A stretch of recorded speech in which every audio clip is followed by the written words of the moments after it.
last time, on Talora Tales, we find our 4 heroes, players, party members who still have not yet to establish themselves with an official name, have collected themselves in the town of Messidore.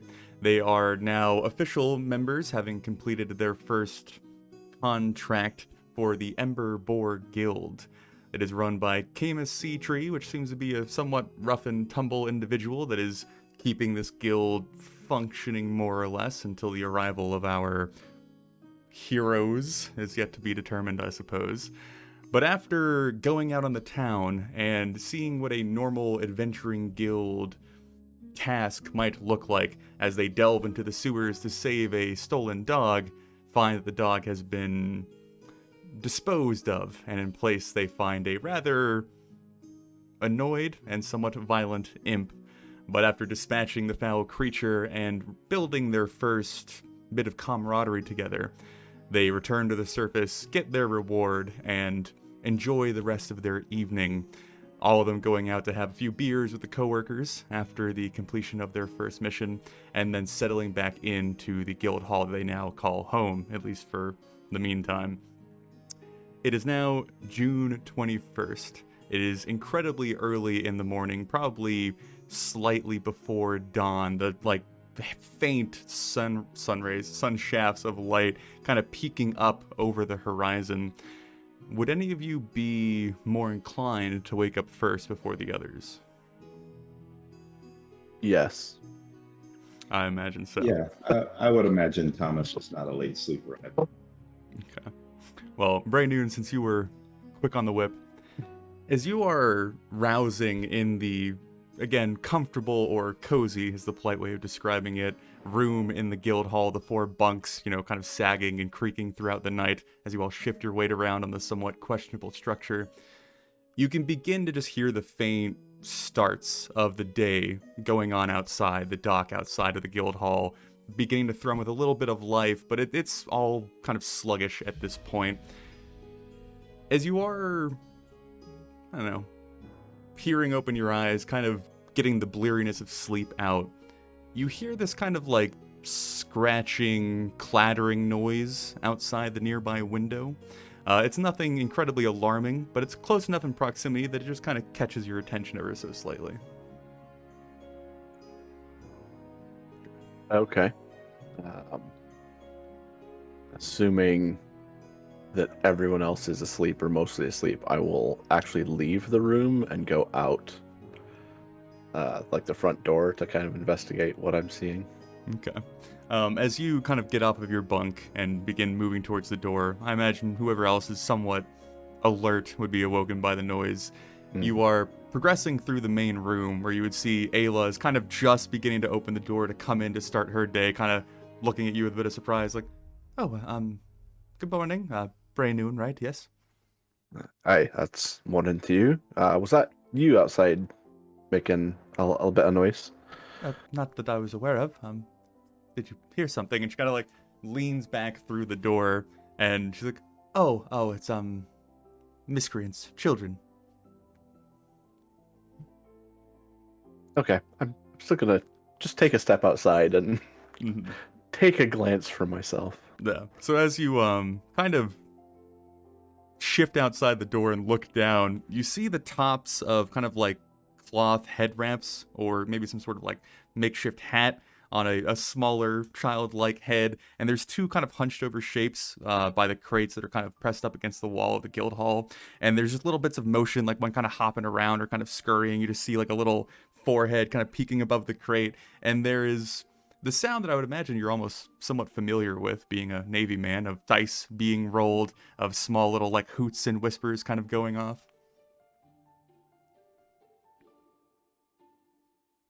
In that case, I won't pay too much attention to it. I'll just go back inside. Okay. But the rest of our heroic party, what are you all doing this early in the morning? I get up and start doing a calisthenics routine. Just sort of torso twists and some push-ups and sit-ups, things of that nature. And I'm gonna get a pot of. I'm assuming that we've got another round of porridge coming to us today, so I decided I'm gonna make it myself and add Well, just a little. it's Oh, go pretty ahead. apt because Ayla probably didn't make it clear, but I guess it would have been context clues. Her making breakfast every morning is not a done deal. That was more of like, oh, welcome. This is your feast for your arrival. Right. So, um, and so yeah, I'm gonna be taking care of the four of us for breakfast this morning. Okay. Sven? Until it is fully light out, Sven's going to be unconscious, probably sprawled out, at least one, maybe two limbs hanging off the actual very tiny bit. As you all kind of go about your day, Ayla settles in her desk, brand new and checking outside. She kind of sees Thomas going from one room to the next. She begins, pulling out her different notebooks and ledgers and flipping it open, like the large flops of the leather kind of being the only prominent noise in the space. And I guess, Brainoon, you probably would have noticed it as you were walking out or maybe coming back in. The bounty board on that eastern wall has been cleared of all the fake contracts from before, and there are two kind of prominently secured to it now, which you can assume are the ones that she was directed to produce for you guys in this morning. But that would be the general situation, and not much would really change this early. It seems that the general routine of the guild hall is Ayla comes in very early, sets up, and then potentially Camus will arrive when he sees fit.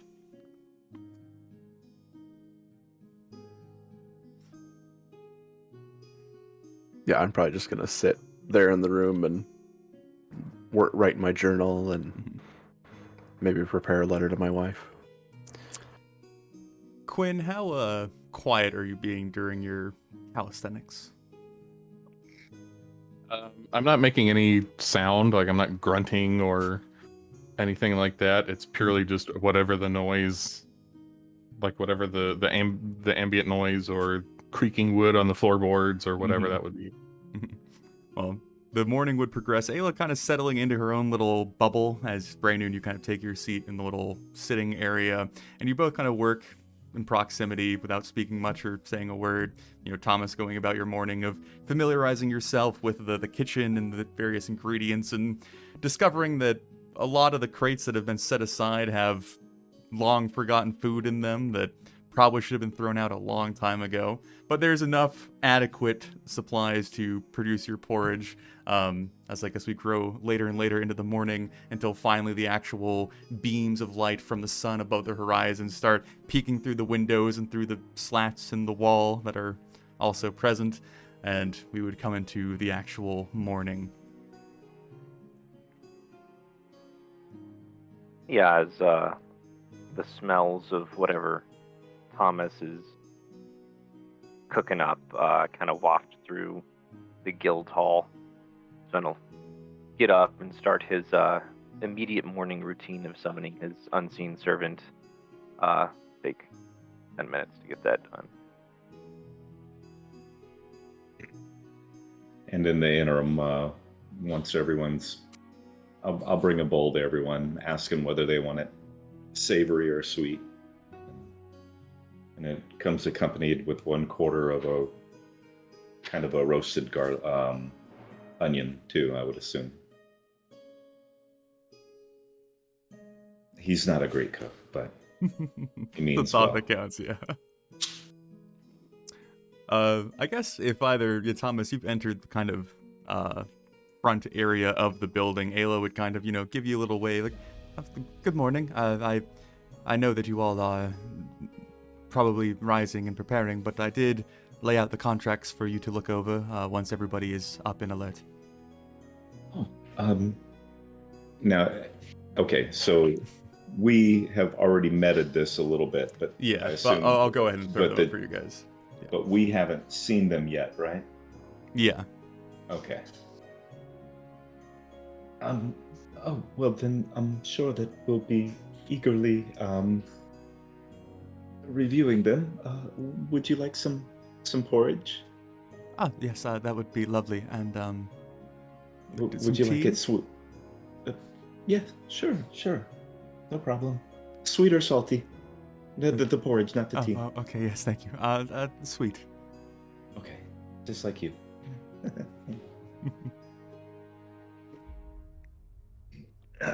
Back to the kitchen he goes.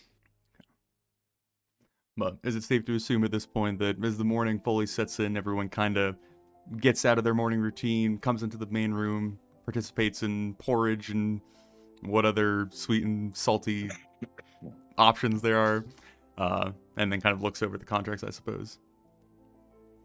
Yeah, I come in and when I'm offered the breakfast, I say sweet, no onion, and you're not at school anymore, right? There's no extra credit. Well, I always found it nice to be nice. It, uh, I mean, right. Yes, nice to be nice. You got an A in grammar, I can tell. I'm sorry. I actually have quite an extensive vocabulary, but sometimes the thoughts just kind of bang in there and they don't come out of the mouth. But here you go. Don't worry about it. There's something to be said for thoughts not coming out of the mouth too readily. Yeah, I always my my mom always told me that it was better if everyone thought you were a fool than for you to open up your mouth and prove it to them. And at that moment, Sven wafts through the door, flinging a robe corner across behind him. Yes, well, excellent advice, Thomas. Ah, is that your cooking I'm smelling?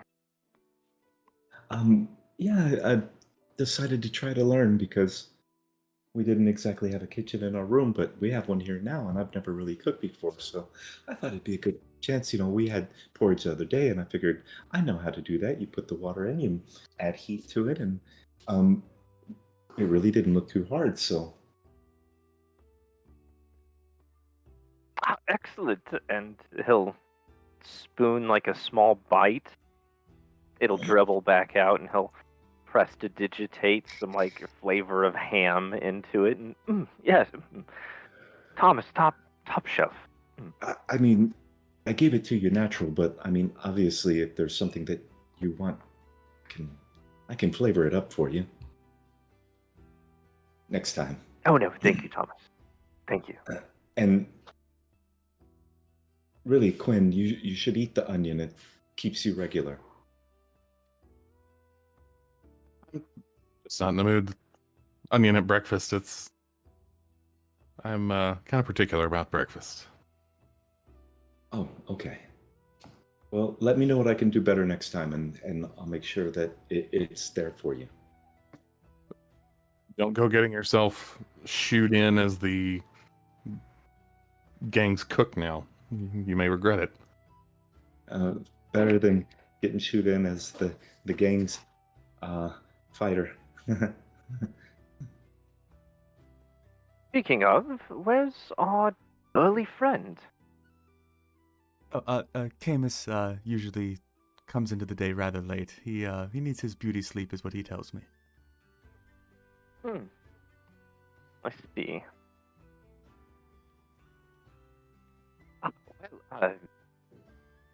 New contracts, excellent. Brendan, have you had a chance to view these yet?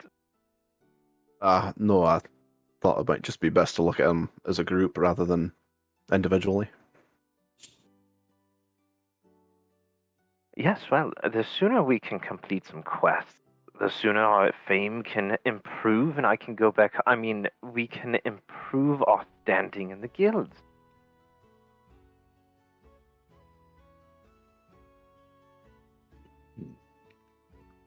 Well, I'm here to answer any questions. How many people do ogres normally kill in a group?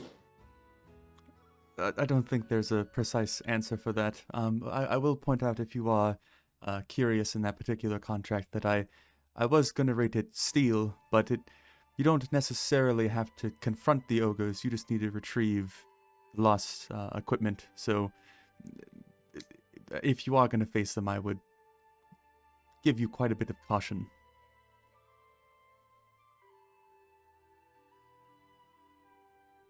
Is there any information about the type of goods that were taken or the number of people that were taken? I think, as far as I can remember, this was, I think 2 days ago is when the individual came in.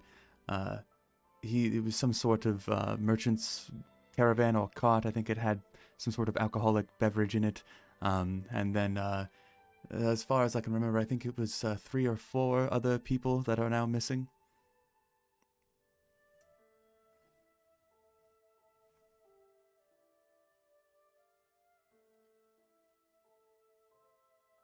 Pulling forth his pipe, Sven will light it and contentedly puff as he looks it over.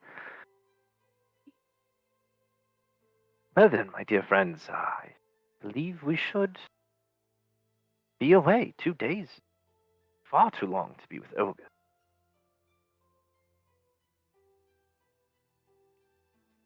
I will offer a bit of advice. If you are going to retrieve the goods, you might want to bring something to transport them with, like a wagon or a cart.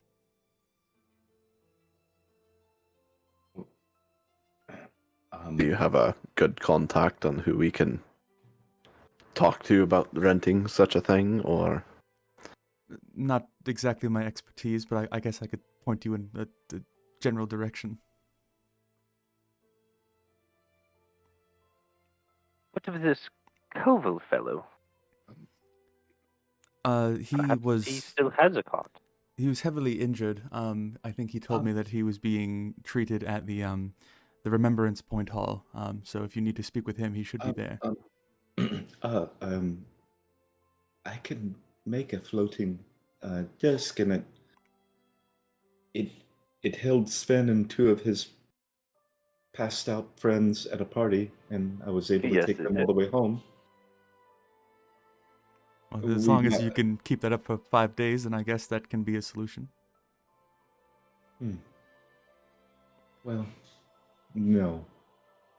It's the last I checked, it only lasted for an hour, and could cast that 4 times.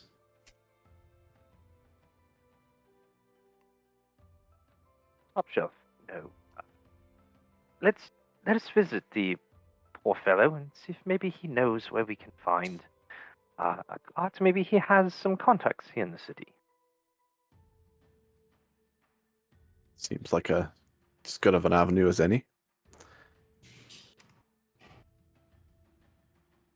So I'm shoveling in what's left of the breakfast, and then having just come out half dressed in the first place, kind of standing up with the bowl and turning to go back to the bunk to go get ready. I would imagine, again, Quinn and Brainerd have a general understanding of the city and some of its kind of prominent features. The Remembrance Point Hall it's more or less the main, I guess, like church or temple or gathering point that a lot of the, I guess, like religious power of the city is centered around. It is right on the coast of the city, and it points directly out towards the Dawn Tree, which is again, one of the main symbols of the city itself. And it is generally the best way to probably conceptualize it.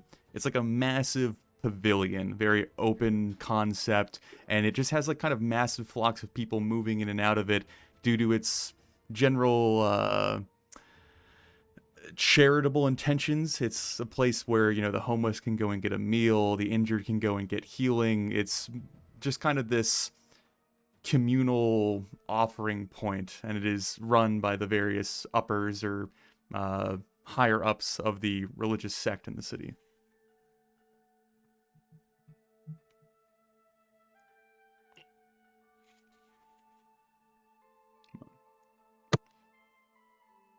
Yeah, I would finish getting dressed and be ready to head that direction.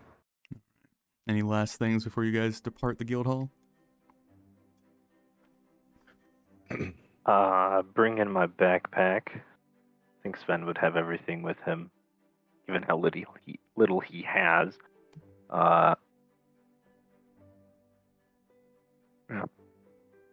Okay. Given our first location being what it is, Brainoon is specifically leaving his weapons behind. Let me go ahead and we'll mark the building for you all so it's easier to understand. So that is the Remembrance Point Hall. If you don't see that, that's a ping for you there. But you guys would begin moving throughout the city, leaving the guild hall slightly after dawn, and everyone kind of waking up to go about their day.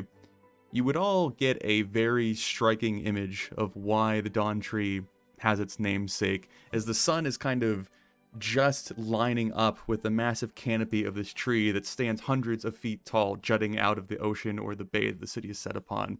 There are these brilliant, almost like rainbow-esque looking shafts of light that come and land on various parts of the city, and looking over at it is this almost like instantaneous, like spiritual blast of just brilliance. It is strange and magnificent and awe-inspiring in a way that not many things are in your general day-to-day life. So as you kind of keeps catching your eye as you're weaving through the various streets and crossing over the bridge, you just keep finding your eyes kind of going back to it and tilting your head and kind of like ducking out of one of the brighter shafts to kind of get a better image. But you'd cross over the bridge and over into the old town that is a much more historical, kind of condensed part of the city.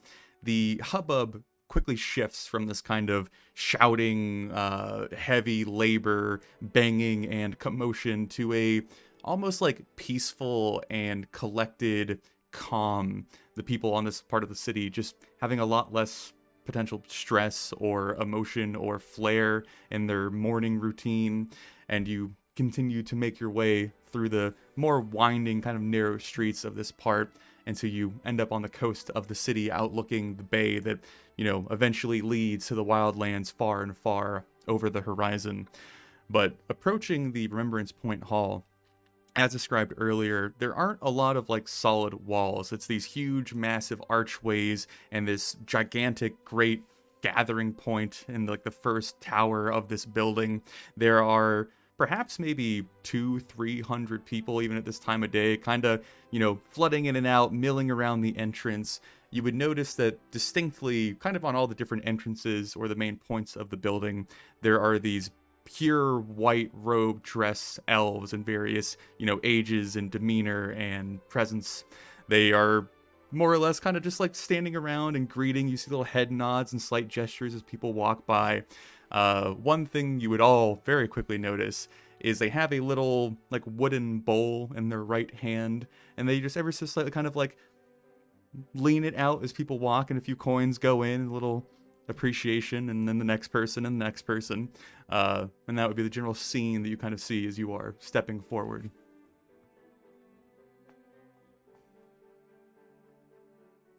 What do I know what they're collecting for? Go ahead, give me history with advantage. I imagine you're semi-familiar with this stuff. 13. Okay. I rolled double 12s. Okay. The basis of this religion that you are familiar with, and this is almost kind of like the main cultural understanding or focal point for most elves, or at least the urban-centric elves. If you're going to ask if there is like a main through line through their culture, this kind of practice is something very core to their beliefs. But this group, this organization, this religion is all based around this historical figure who was a hostess for one of the heroes that eventually saved Runathosi or brought Runathosi into Talora, and now her kind of like mythical reverence of her sacrifice in hosting this individual during a time or a dire time in his life or his adventure has now become this core belief, and it is fueled by donations of the people, and that is their, I guess, what's the word I'm looking for, their source, their main income. And so just stepping in, even if you are to visit or just appreciate the architecture or require something from them. It's more or less understood that you donate something.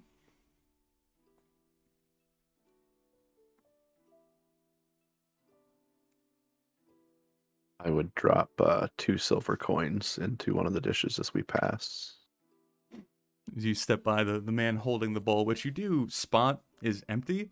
As you toss the 2 silver, you see it kind of pass by the brim before your coins vanish. And you can kind of understand that they have been teleported to some place, I guess, and hopefully the general area. But he would, an older gentleman, nice wide smile, very pleasant features, gives the slightest nod of his head, and kind of like as he's nodding, shifts his attention to your companions and kind of holds the bowl out with a bit of an expectant look. Do you have change for a gold piece, sir? I do not carry any wealth on me, my infernal friend, but a gold piece would be a magnificent boon for those in need. And I promise when I can afford it, I'll be able to bring you one, but I'll need to keep this for the time being, but I promise I'll come back. If that is how you want to lead your life, then I cannot stop you. I hand Thomas 2 silver pieces.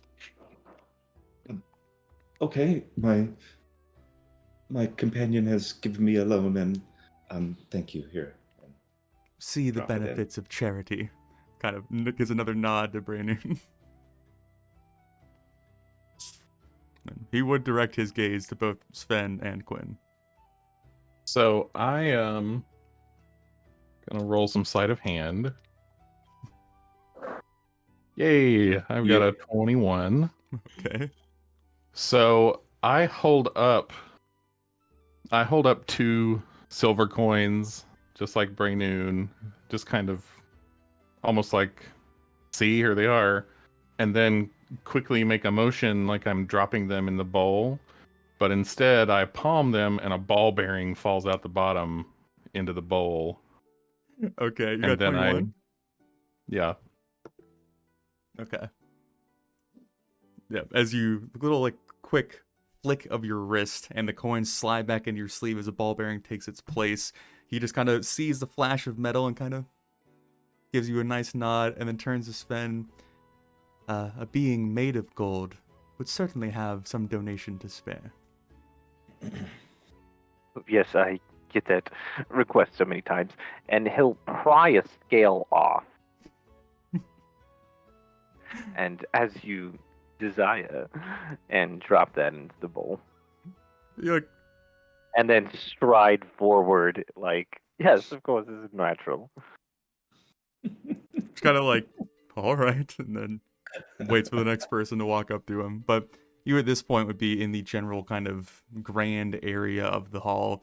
There are certainly different sections kind of cordoned off. There's like a giant cafeteria with endless tables and benches that you see a whole spectrum of individuals sat at, kind of scarfing down what more or less just looks like porridge or sludge or some sort of gruel that is mass produced. There is a line of almost kind of like infirmary-esque beds kind of in the back corner, maybe 50 or so, and not all of them are occupied, but the vast majority are, whether it's just like client or a individual sitting there being tended to, or one like all wrapped up in bandages and curled up, his sheets soaked in blood. There are quite the variety of people here, but you would assume if your individual is injured, probably would be back in the healing ward of the Grand Hall.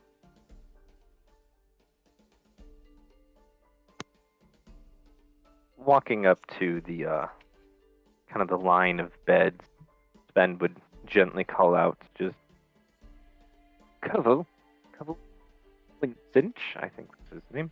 Hello, Kovo. As you begin to call out, you would certainly catch the eye of a few different individuals there.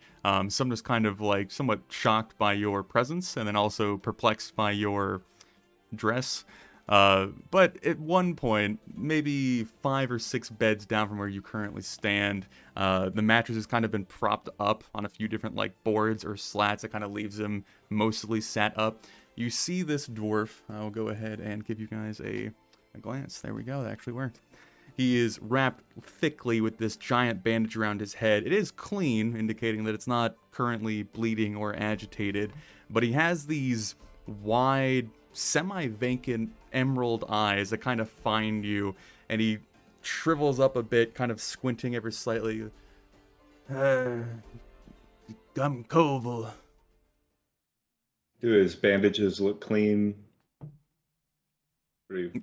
I mean, at a passing glance, even if you're closing the distance, he seems to be well tended to. Going off of the context we've been given so far, this is probably his second or third day here. So, we might have lost Sven for a moment. Is anyone else approaching him? I'm assuming as a group we probably were following Sven. So. Mhm.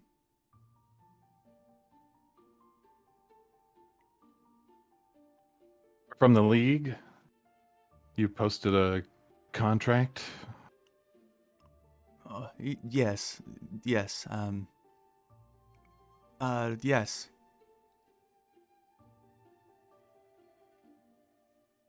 Well, what started at the beginning? What can you tell us about what happened?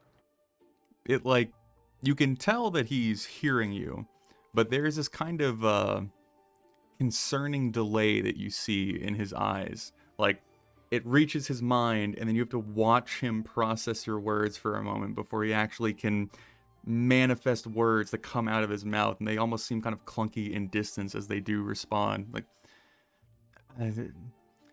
from the start, we were traveling from the Western Road, and we were bringing the Deepwood cider. A Deepwood cider for the Passover, the coming Passover, and my partner, my dear Boma, Boma and I, 46 years we've traveled the roads together. I'm sorry. We were coming to sell our wares, and there was a loud crack, a smack of thunder, the breaking of a tree, and my horse fell, and he kind of like reaches his hand up, and you see him kind of touch the spot where you assume his injury is, and there's this like instinctual kind of flinch as he like presses on it too much, and there's a big spike of pain. Kind of the wrinkles in his face kind of stiffen up. Kind of the monsters that came from the trees. One had this massive bow shooting pines from it, and my wagon was beset upon, and everyone was screaming, and then it all went black. I don't remember. And then I woke up, and there was a man, a rancher, a cattle herder. He had found me, and now I am here.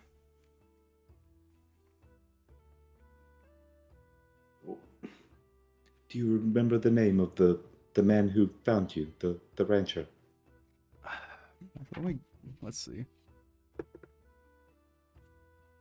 Kind of like stops, presses his fingers in his forehead. It's like, it is so clear that just speaking is difficult for this man. It's like, Roland was his name.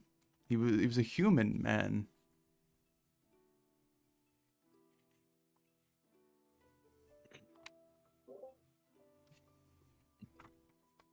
You believe they were ogres? Yes, I've seen ogres before. We've avoided them in the past, but these were large, and it was like a mirror. There were two of them in perfect parity, but one had the great bow, the sound. Kind of like just stares off at his hand. I'm going to wander off and leave the rest of the group here to keep talking to him, and I'm going to look for a a person who's been tending to him or that seems to be in charge of the situation. Okay.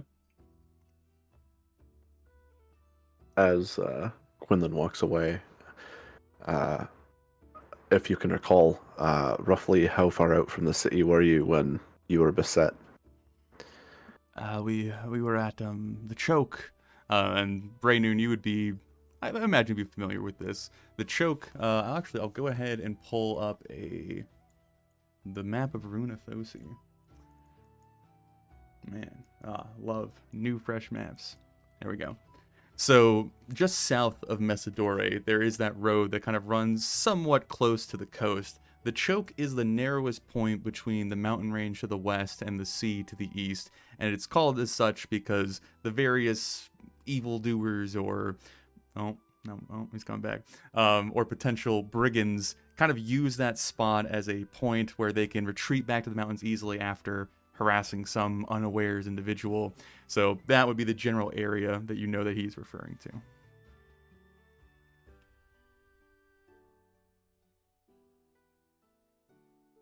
And you mentioned your partner Boma, but there were more than just the two of you that were part of your group. Yes, Boma and I were business partners. We go in on all of our adventures together, but there were three others. I think they were tagging along. They were going to assist in the travel and the safety, and then take some of the profits once we were done. But they too were traveling here for the Passover, or a family, I think. I can't remember.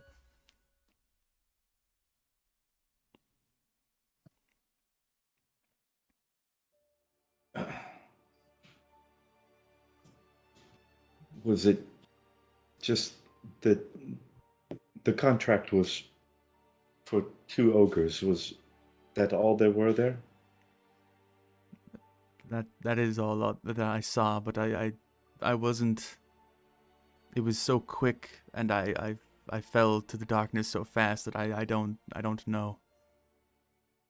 So Quinn, as you step away from the group, hearing them kind of continue to prod this individual a little bit more, it is very easy to identify that the people dressed in all white are more or less the people you are looking out for. There is a rather young-looking elf, again, young for elven years, with this like long blonde flowing hair that kind of almost reaches her waist at the back of her white robe. She clearly has this like green sash. A stink bug just crawled over my camera. Okay. I saw that. This is Freaky Tuesday, man. Dude, that scared the shit out of me. I just saw this like. Anyway, good. How do you think we felt? You see this green sash that kind of hangs just beneath where, I guess, like a loose hood has kind of rested on her shoulders, and she's like not actively working with anybody, but she's kind of perusing each bed, kind of passing by, giving a nod, jotting something down, and then continuing. So in Elvish, and I sort of before I make my approach, I sort of reveal my ears and then step up. Elven mode engaged. And in Elvish, I say sort of a traditional Elven greeting that translates just to "I greet you," but it's a vocabulary, it's a conjugation thing. Don't worry about it. But in Elvish, I say "I greet you," but then continue in Common after that and say, "My name's Quentin Carrick. I'm with the League of Obsidian Warriors. We're trying to help this man," and I indicate our client. We're trying to help this man rescue the rest of his company from some sort of beast that attacked on their route. Was wondering if you could tell me about his condition. He seems really out of it. She would respond to you in kind, repeating the elven greeting and a very polite and deep bow of her head before kind of listening intently. Yes, Coville. He's suffered some severe head trauma, and we're unsure of how accurate his accounts might be, if that answers your question. I see.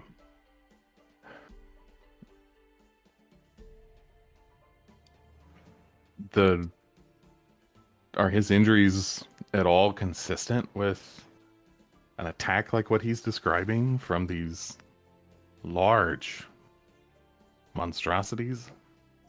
Well, as far as I remember, she kind of like reaches down to the little journal that she's jotting in, kind of flips a few pages back, and does a little.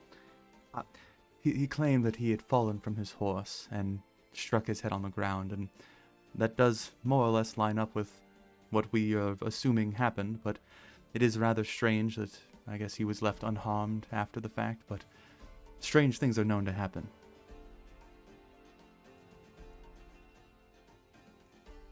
I see. Is he lucky or unlucky? Who can say?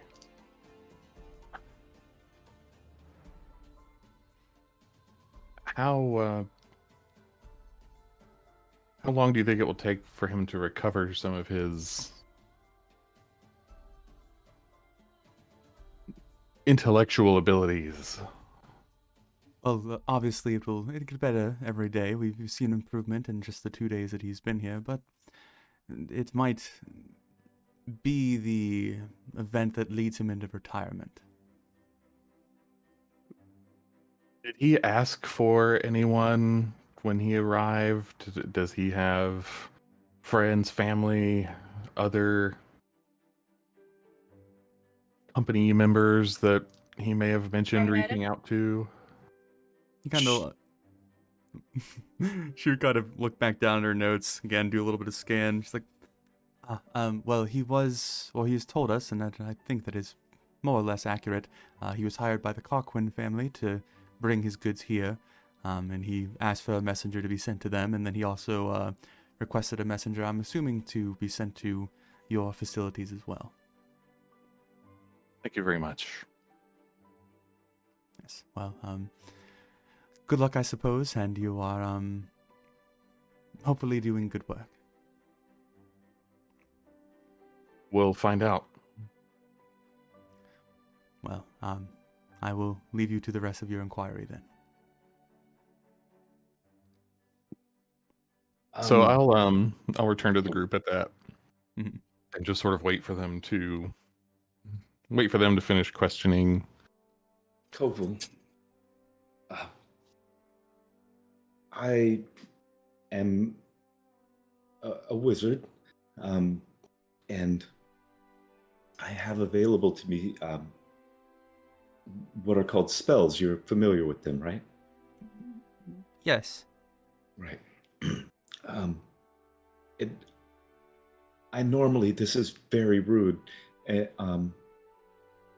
I would hate to use it on you without your permission, but I've got a spell that it would tell me what you're thinking, and it might help to get some of the details that maybe you don't remember.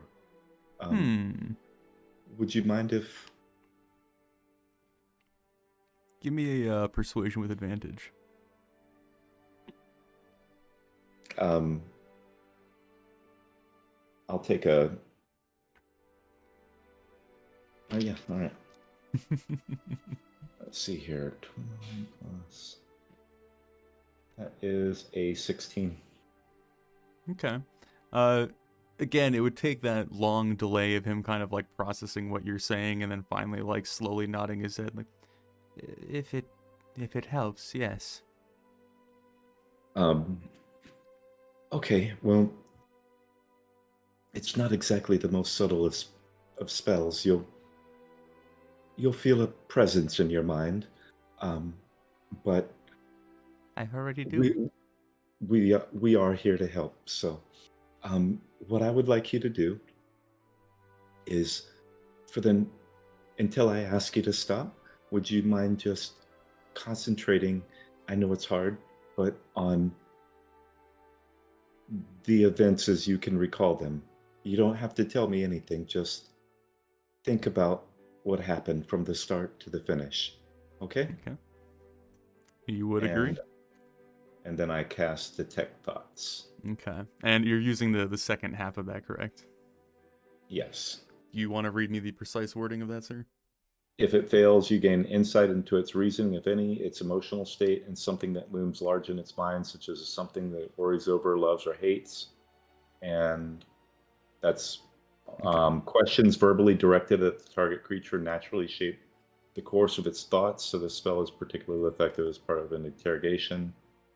And So I'm going to start by giving you the general emotion, and then I guess kind of describe the initial scene that you would, I guess, reach on your first probe.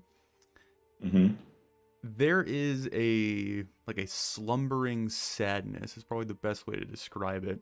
He is not distraught or wailing or, breaking to pieces, but there's a suppressed, dense amount of genuine fear and loss and grief kind of like encapsulating his heart. And as this is the first sensation you feel, the image in your mind begins to form, and you see what you assume to be the Runathosi countryside, stretching plains on either side of a somewhat maintained cobblestone road, various trees kind of populating the large stretches, Jesus, of the grassland around you. You are sat upon a cart or a wagon, some of the details being rather mute or washed out. There is a dwarf beside you that has this thick black beard. It is kind of like unkempt to a certain degree, but it's been twisted into like small dreadlocks in places. There's this large beaming grin on his face, and it is clear that when you look at this individual, you feel that grief and that loss and that kind of fright amplifying, this terror kind of overtaking you as you direct your gaze off to the side of the road, and you would see what at first you assume is a tree kind of standing next to another in this large open space of the field. This humanoid shape that is perhaps maybe 10, 15 feet tall, this massive bulking figure, and it kind of glides like a single step, but without actually moving from the shadows, and you see this monstrous, grotesque, dense flesh kind of shifting into the sunlight. And as its vicious kind of dark eyes and this snarling pointed grin, this violent intent behind its eyes, it is gripping what you would assume is an old, or I guess a young, living, detached tree, like a large sapling in his hand, with this thick leather wrapped string of a bow attached on either end, and in his other hand there is more or less like a 5 or 6 foot tall shaft in his hand that he is like getting ready to, I guess, knock. And that is the scene that you were kind of displayed reaching into this man's mind. So I was able to get a good look at where they attacked from.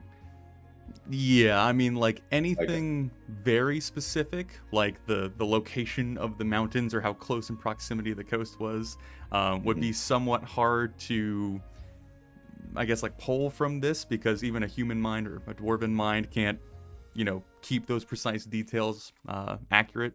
So you would have a general sense, but nothing incredibly specific. Is there anything else you want to ask him about? And kind of looking over at the rest of the party.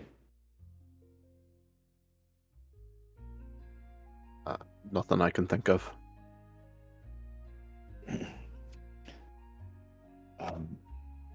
Koval, thank you. I apologize for the intrusion, and my heart goes out to you and your loss. Boma, if that who was sitting next to you on the cart, he looked like a A fine fellow. As you speak, you see like he kind of closed his eyes when you were delving into his mind, and they now open, and that like glassy emerald look you had gotten before is now watery, and this singular tear kind of breaks from his eye, begins like strolling down the space between his nose and his cheek, and he just kind of, I do not believe that Boma is gone. He must have survived. He had a nice smile. Yes, he does have a nice smile. He does, indeed.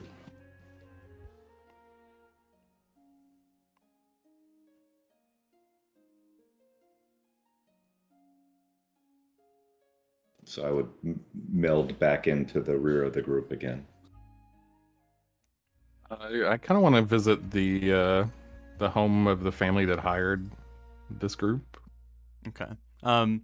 A general thing that is pretty common knowledge in the city is Karquin is one of the 4 main families that run the city. So when the Karquin family has hired him to bring these goods here, that's like a whole organization more or less. There's many different tiers and important people and I guess like wings of this family, this large political family. So that would be the general, I guess, entity that you'd be interacting with. It'd be more like we're looking for like their quartermaster or whoever handles. Mm-hmm. Sven, you look alive again, sir. Well, I don't know if I'm coming through though. That sounded fine. Do you have any questions Okay. before we lose you? Did we find out where the attack had happened? Yes. Okay, Yes. fantastic. That was the only Generally, concern. yes. Okay. And then, did we want to talk to Roland, the rancher? Raynun would like to. My assumption is he doesn't live in the city. He probably lives out somewhere closer to where the attack happened, but I could be wrong on that assumption.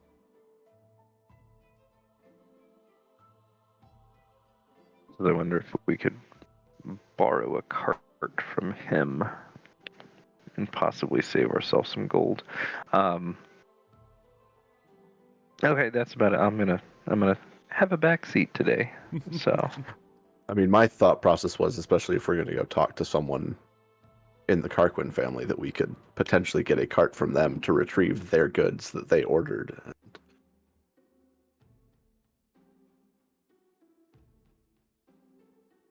But it sounds like that's our next stop.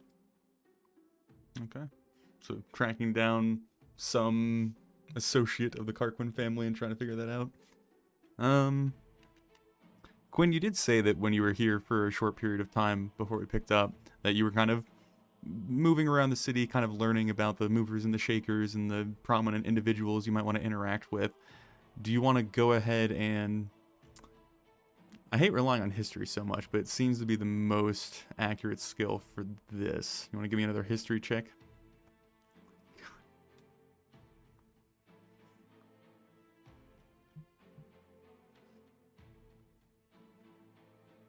You're going to have to create a stink bug NPC. Dude, this is the most cursed session I've ever run. Only a 5. Okay.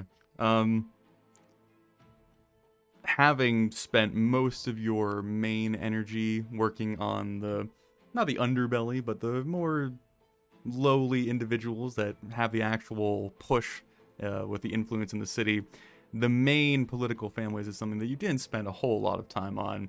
So approaching the Karquin family would basically probably just be going to their estate and just broadly asking and hoping for the best. Is that the approach? Could I potentially leverage my guild artisan background and maybe talk with the local crafts guild or something and go, hey, looking to get in touch with somebody that might know something about this? Yeah, I think that would track. Maybe not to like the precise person, but close enough. Right, but yeah, get Okay. us in the vicinity rather than poking blindly. Yeah. So yeah, we'll go ahead and say that as you go to your guild contact or the individual that you kind of built a rapport with while you were here in the city, he would go on to very quickly explain that the Carquin family is, again, one of the larger families, and they have their hands in a lot of different things. But if someone was requesting Deepwood cider for Passover, which is an upcoming holiday within the city, it would probably be, I guess, pointed towards the event manager, more or less, is what this individual is. And they would give you a rough location of his office, kind of in Old Town, and then direct you that way, which I assume the next stop would then be there. Okay. That makes sense.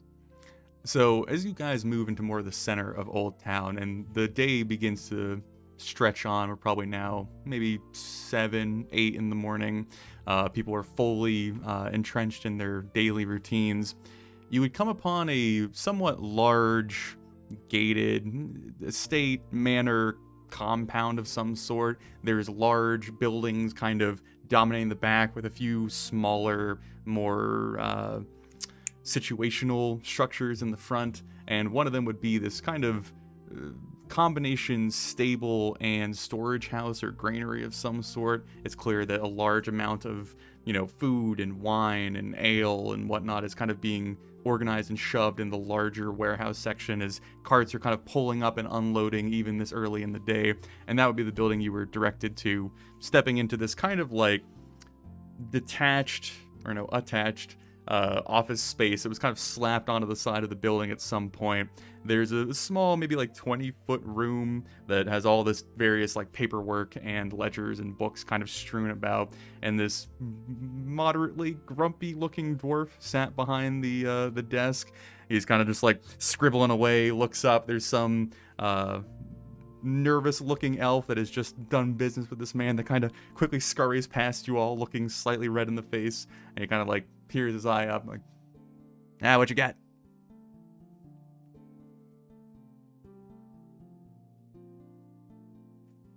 I don't got all day. What you got? The family hired a man named Koval and his band to transport some goods recently. The one that got jumped. Right. Was there anything valuable in that to an ogre, let's say? Why was there anything that would have drawn that kind of hostile attention in particular to this You see him shipment? kind of do this big waft of his hand, and instead of his like body actually interacting with any of the paperwork on the desk, you see it all seemingly automatically, but you assume magically, begin to flip and organize itself as various notes and books are kind of like slapped open and pages are, kind of laid out before him. He does a quick like, that was the Deepwood Ale. Ogre's trying to get, I guess a little bit shit-faced, then yeah, that'd be essential, but nothing that I would think that they'd want. That was the whole thing. Yeah, there's one wagon of Deepwood Ale, about 450 pounds of it.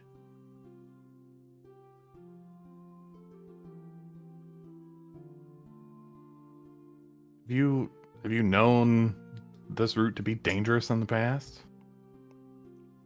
Yeah, we usually lose a few every season or so, but chalk it up to damages and keep going.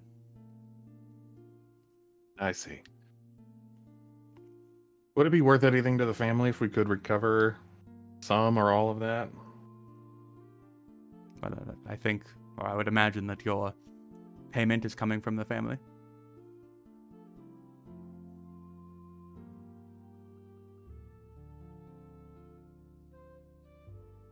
Is he right? Is that right? The family? I thought it was the... So no one asked, but I think it's fair enough to offer up that a merchant dwarf who is injured and dying probably doesn't have that amount of gold to offer up for a lost shipment. The context clues or the hints that I will give you is the Carquin family probably wouldn't put money up for recovering people, but they would pay for their stuff to come back. So part of the payment probably come from the family, part of it probably coming from Koval.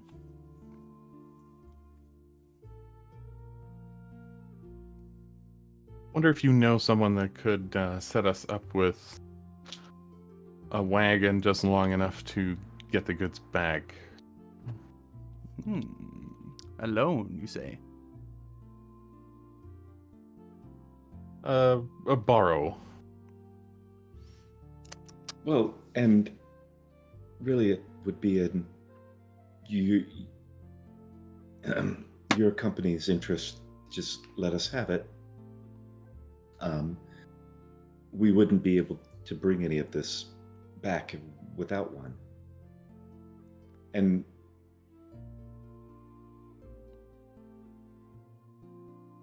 Well, you're about as stern as a bowl of water. Your name, what are you? Kind of pointing to Quinn. I'm Quinlan Carrick. Kind of jot it down real quick. And you're part of that guild? Yes? It's the League of Obsidian Warriors. Ah, yes, local yes, yes. chapter. I kind of writes it down as well.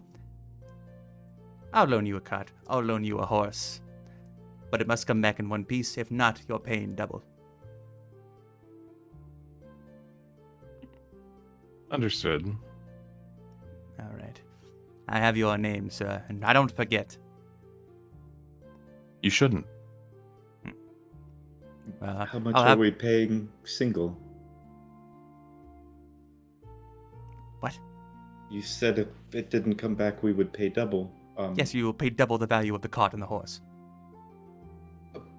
Oh, but bless you, you're letting us take it on the promise that we'll bring it back. On the promise that if you don't bring it back, I will get plenty of money sending people after you. No, yeah, we'll definitely bring it back. Very proud of you for figuring that one out. I'll have one of the boys get one of the carts. Now, move along. You don't have anything to put in here. Let's go.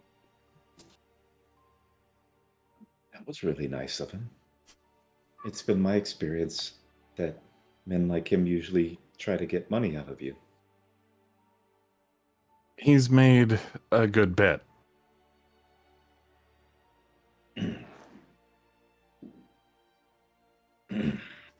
So, stepping out of the small office as a small line is kind of built up during your interaction, he would have one of the, I guess, younger helpers kind of dart in, then dart back out, and he would go into the stables. You'd hear a bit of fussing around and a few shouts. Eventually, a not magnificent beast, but a serviceable one is pulled out with a semi-modest wagon or carriage. Probably could carry the majority of what you're looking for. It certainly does not have extra space, but it would be serviceable. Well, what else do we need? Who else do we need to talk to? Well, I'd still like to talk with this Roland fella, but I'm assuming he doesn't live here, so we can worry about that when we're on the road. All right, well, I'm ready when everyone else is. I've got nothing left to do. So, straight from here to the... Oh, go for it, sir. Yeah, I was gonna say, let's go to it. So, from here to the gate of the city, I'm assuming? All right. Sounds like it would make sense. Let me... Okay. So, who's driving the wagon? I guess you all could ride in it at this point, since it is empty, but there is only one wagon.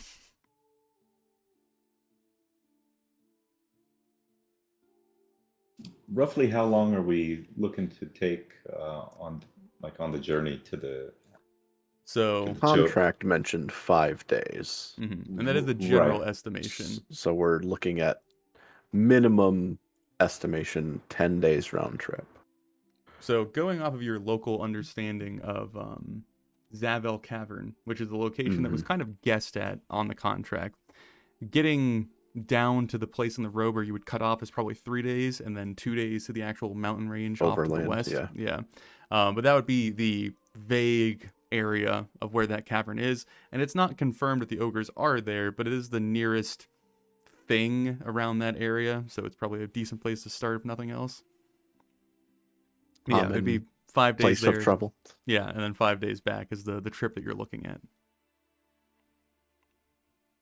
I guess I should ask at this point, do you guys have the appropriate equipment? You know, food, water, backpack, weapons, all that kind of stuff on you?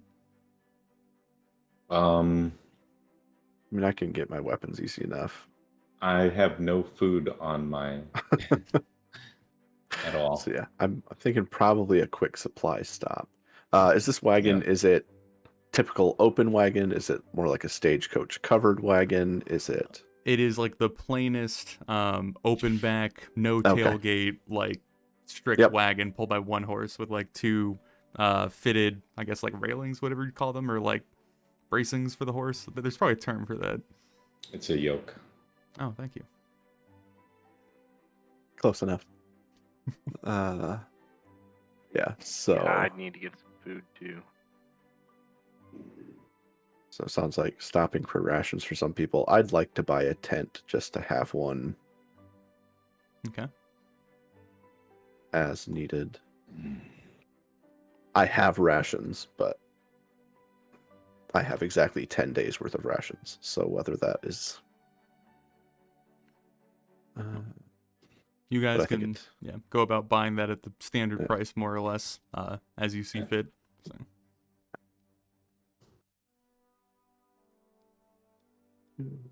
How much are rations? Anybody know? Offhand? I can look it up real quick. I want to say it's like, what is it? I used to know this off the top of my head. It is 5 silver per pieces. day. And a tent, if anyone's curious, is 2 gold.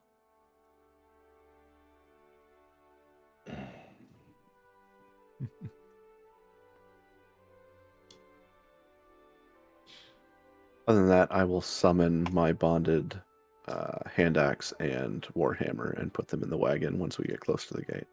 Okay. Any other last minute things before you all leave the city? Assuming we don't have to report back to the guild hall or anything. I don't think so. Also, the initial question: who's driving the wagon? Sven would make a valiant attempt to stand on the seat, attempting to look as impressive as possible with the reins kind of gently in his hand, like, hey, yes, go horse, go. Okay, and I guess we'll proceed with that if it works, which I imagine for the city we'll say is fine. But as you Hey all, guys. yes, Okay, just so since we are being a little stricter with what we're carrying, it's showing that rations for one day Mhm. is 2 pounds of food, and that okay, all right, is that right? 2 pounds for one day? yeah. I mean, it's a day's worth of food. I hope that you Alright. eat more than 2 pounds of food a day. A good burrito's at least 1 pound. Yeah, that's true. Okay, all right. Travel burritos. I guess the question I would have is, I'm assuming water is relatively available on the road. Yeah, I mean, as long as you guys have basic water skin stuff, I won't be Okay. too picky about that, unless we're in the desert, in the Yeah, savannah. I assumed we were yeah. running survival rules, but Mhm, yeah. I think rules is written. It's like a gallon of water consumption a day. But as I guess Yeah. Svenjamin leads his excellent leadership up the cart, getting Yeah, I think closer we- and closer to the actual gate of the city, you would spot a very familiar sight as Camus is kind of stood at the exit of the city, and he's obviously shooting the shit with the guards stood there. These guards being the green hoods that you were semi-introduced to in the previous session. They are dressed in somewhat plain armor, but they have these very prominent and identifying green pointed caps that kind of give them this almost triangular head, and they are all kind of milling about the gate that they are guarding. But Camus is laughing it up. He's saying some raunchy joke that you're kind of catching the tail end of as you're pulling up, and he would kind of spot you at the corner of his eye and goes one moment, and kind of starts waddling up to you all. It's well, I see that you're going out for the ogres, then. That's a dangerous choice.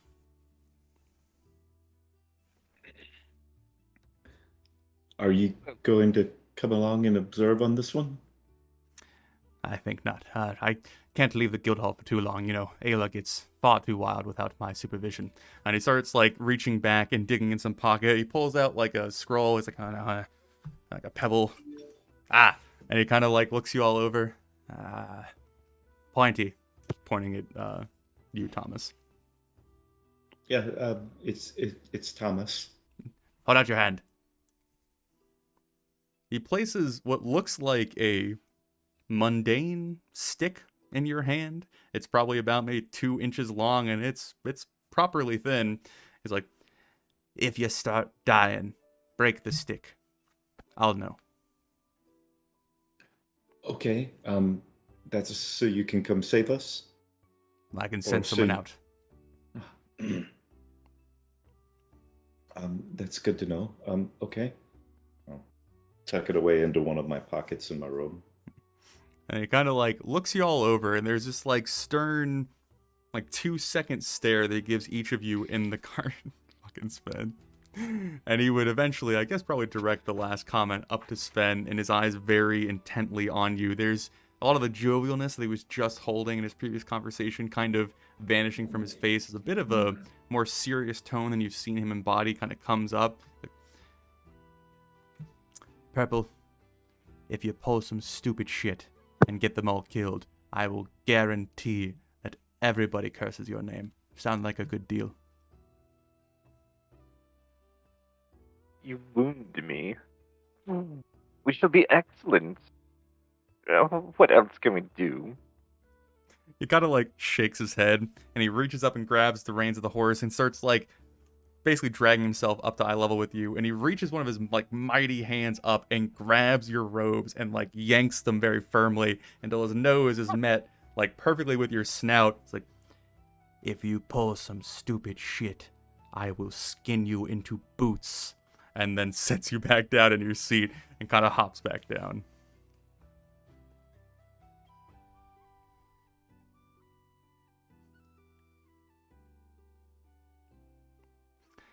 Well, good luck. Remember the rules. Don't be dipshits. And maybe I'll actually buy you a reward when you come back.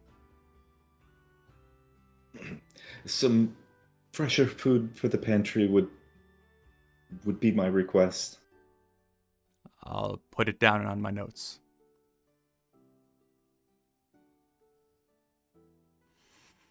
Well, do be proud, boys. And just starts walking off.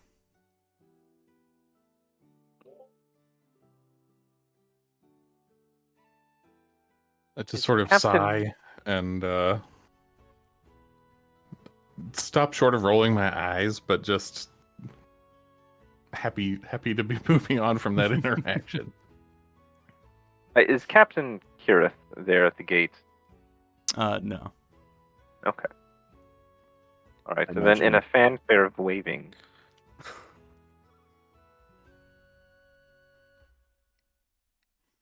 But yes, you all would leave Messidore out of the walls, and there's a bit of like rural sprawl around the town. One thing you all would notice, and probably again, Brainoon and Quinn would have some recognition of this, especially with Ayla's kind of spurring of it last session.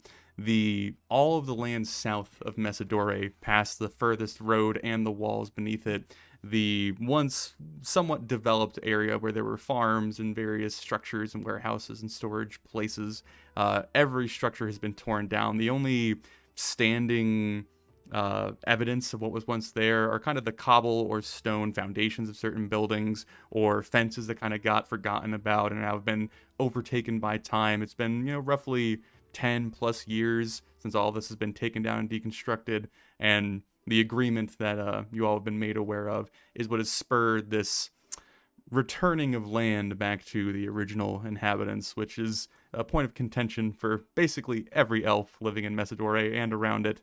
But that would be the general sight that you get to see as you are leaving the city and beginning your trek on the main road. So.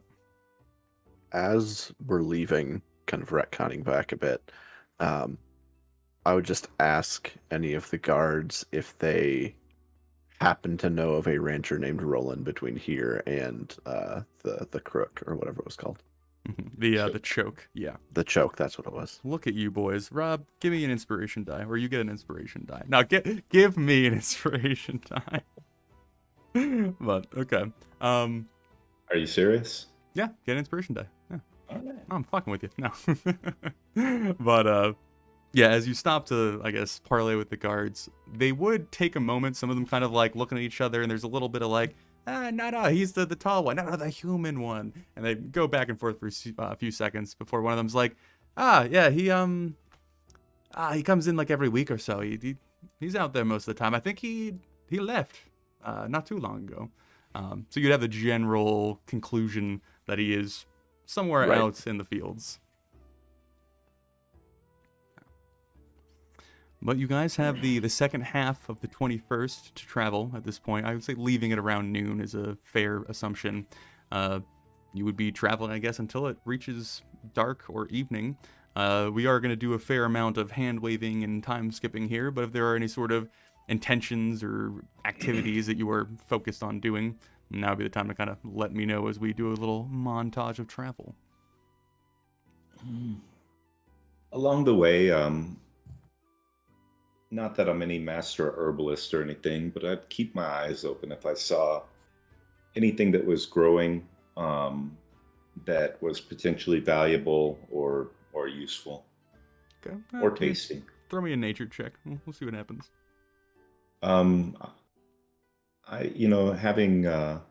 Having woken up that hungry that day, I kind of had a feeling in my mind about just plants and foods that were growing, and so I'm inspired enough to use a 17 on that roll. Okay. And then you get your bonus to that? Yeah, that's gonna be +5. So oftentimes that's 22. Jesus. Okay. All right. Well, I'll put that on the list. Anything else people are doing? Okay. Thomas, as you set out, one of the first things that kind of strikes you is you are a city boy, and in the strictest sense of that, you have grown up in Central City, you have been educated in Central City. This is your first time seeing open land to this extent, and it's probably a bit, almost like, not, I guess, potentially terrifying of this just vast sea of unpopulated earth. And as you are trying to kind of ignore that tendril kind of poke in the back of your mind and focusing in on some of the more specific vegetation that you were traveling past, you move perhaps maybe an hour or two away from the city, and you begin entering into the proper grassland that surrounds the dense parts of population in Runathosi. And the grass grows thick and tall and unchecked, and there are places where, trees have kind of grown, and there's a little bit of woodlands, but more or less, it's just like endless waving sea of grass.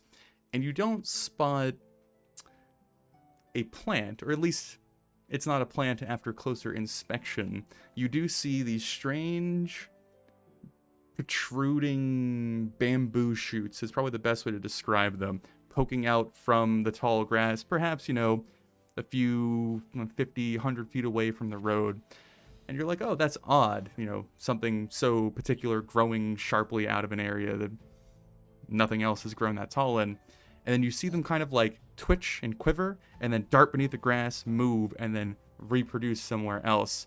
And you are probably not intimately familiar with it, but you are roughly aware that there are specific local wildlife or insects that have adapted to disguise themselves in the plains around you, and it is not necessarily a danger to you, but it is the predator that has built up this strange lure and camouflage that you have been able to spot and identify as it continues to kind of be in your general vicinity before you guys move farther down the road. Do I know the name of that particular creature? Give me history with disadvantage.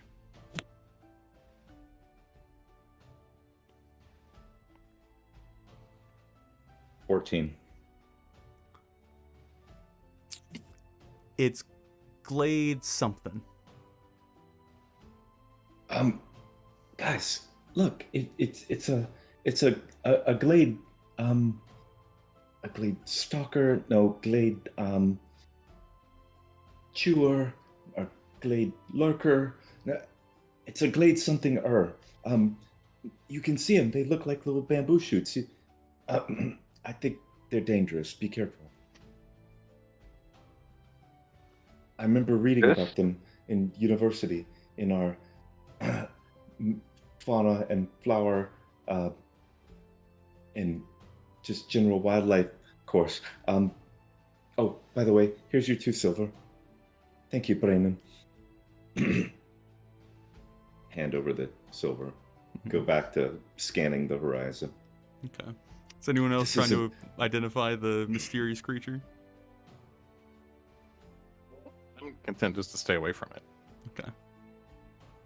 Yeah, assuming it's not like actively coming towards us in any Yeah. aggressive manner. Mm-hmm. Does it have any kind of useful properties? Not that you're passively aware of, No.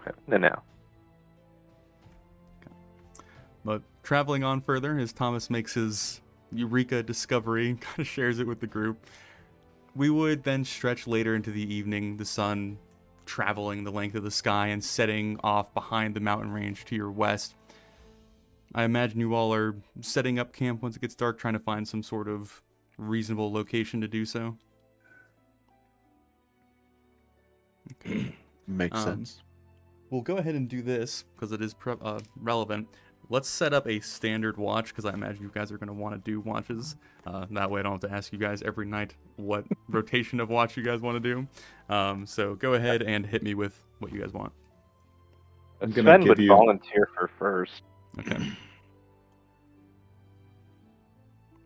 One of those, since Um, Braynoon is typically an early riser anyway, I would say probably end of watch would make sense.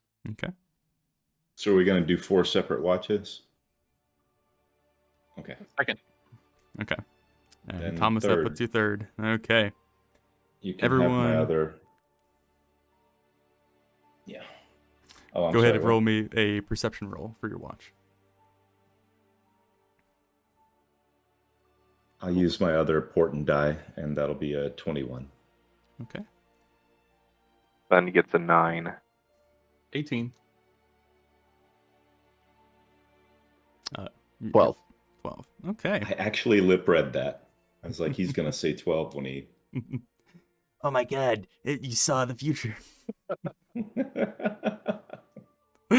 But as we all settle down and you guys all adequately arrange yourself for sleep, Sven, as you are the first on watch, much like Thomas's kind of realization or discovery setting out from the city, you are watching the sky as the sun fully sets and the darkness begins to creep in, and where you are incredibly used to the eternal thread kind of dominating the light around you or the skybox above you, you now see the eternal thread as that thin snaking trail going through the sky, slightly and slowly kind of shifting its various curves, kind of creating this separation in the stars.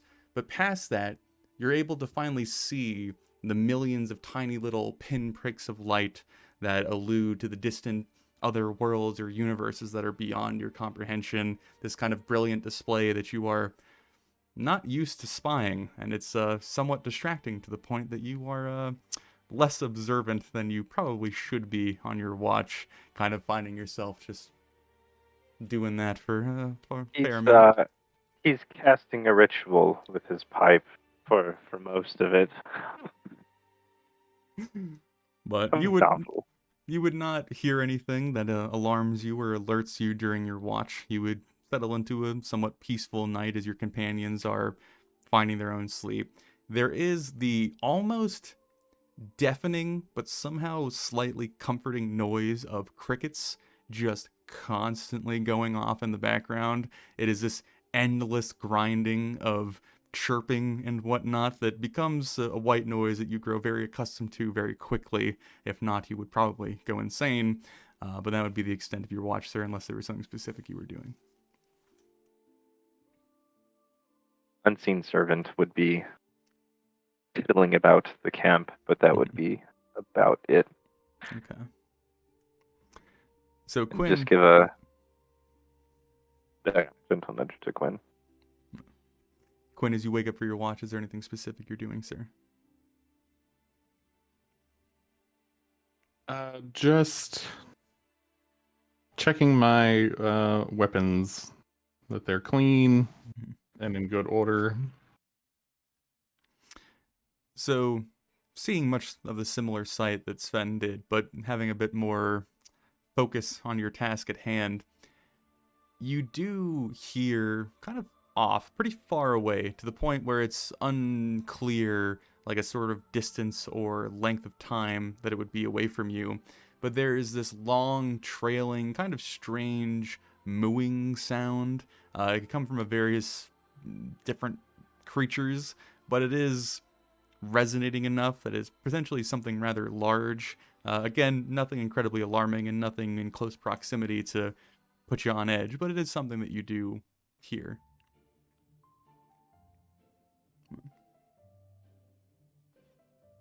I don't. I've maybe practiced trying to gauge like the distance, but don't actually do anything. Okay. Yeah, your watch would also go by uneventful until, Thomas, you are rose to do your duty, sir. Yeah, this being the first watch I've ever had in my life, I'm actually very focused and alert. I'm assuming that at any moment we're going to be beset upon by bandits or ogres or whatnot. So he's very observant. Go ahead. As you are kind of settling into the meat of your watch, several hours into your time alone, being constantly like almost vibrating with like your head twitching, trying to like identify every single sound that you come across, you hear again the familiar sound that Quinn had kind of isolated earlier, this kind of off, distant, cooing, moaning, mooning, mooing sound. That's a lot of different words that don't exist. You would be able to get a better judge that where it's coming from is roughly in the direction that you're heading, and is probably not too far off, seeing as you can actually identify what it is. It has to be somewhat close in proximity, but not in any immediate danger. But you would also hear the sound. He would be terrified.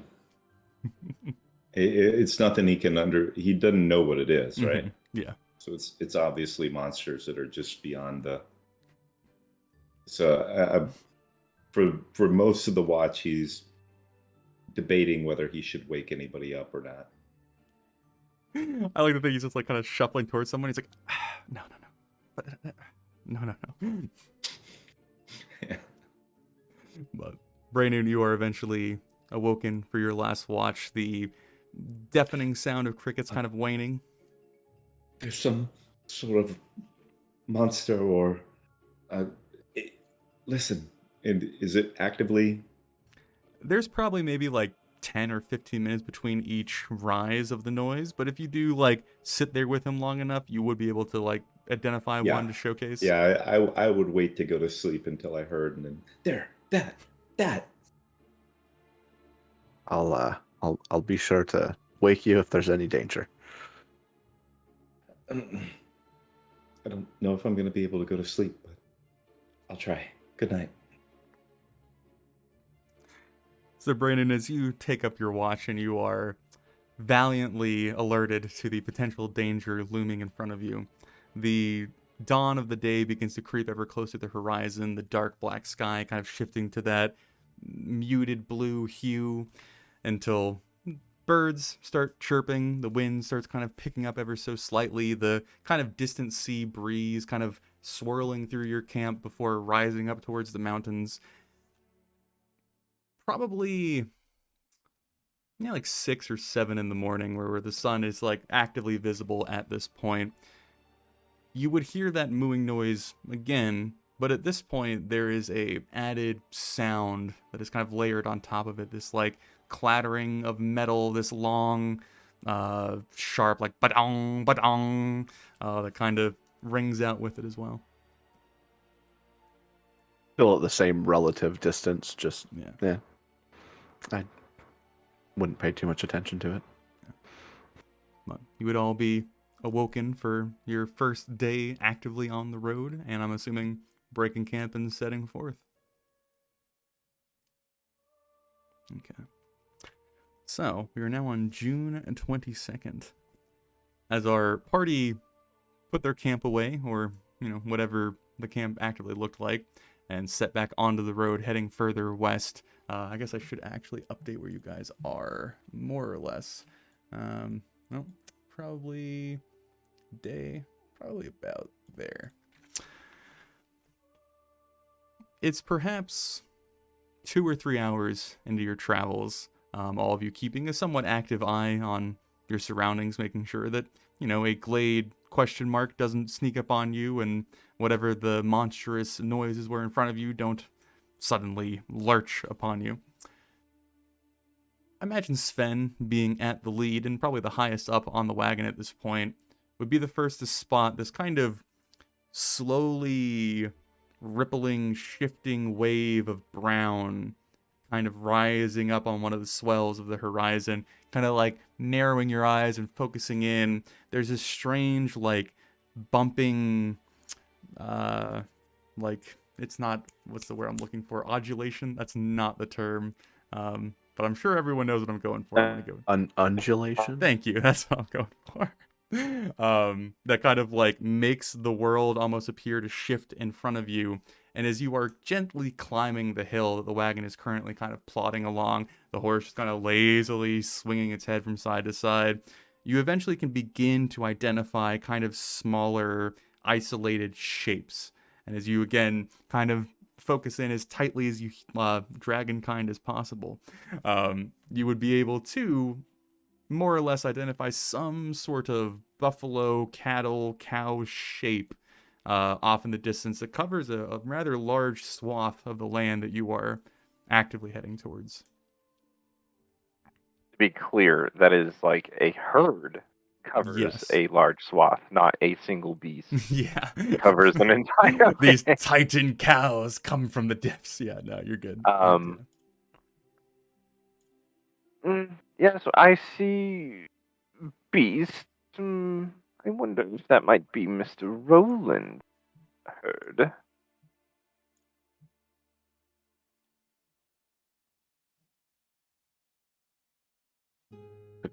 Kind of get up just so I can see what it is Sven is seeing, and that would make sense. It's not too far out from where we'll be breaking off the road.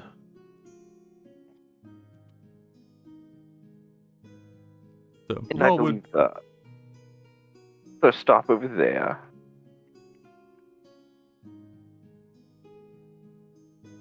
Yeah, all right. Makes sense to me.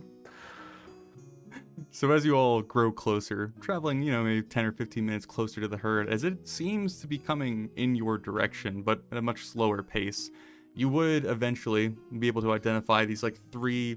Oh, that was loud.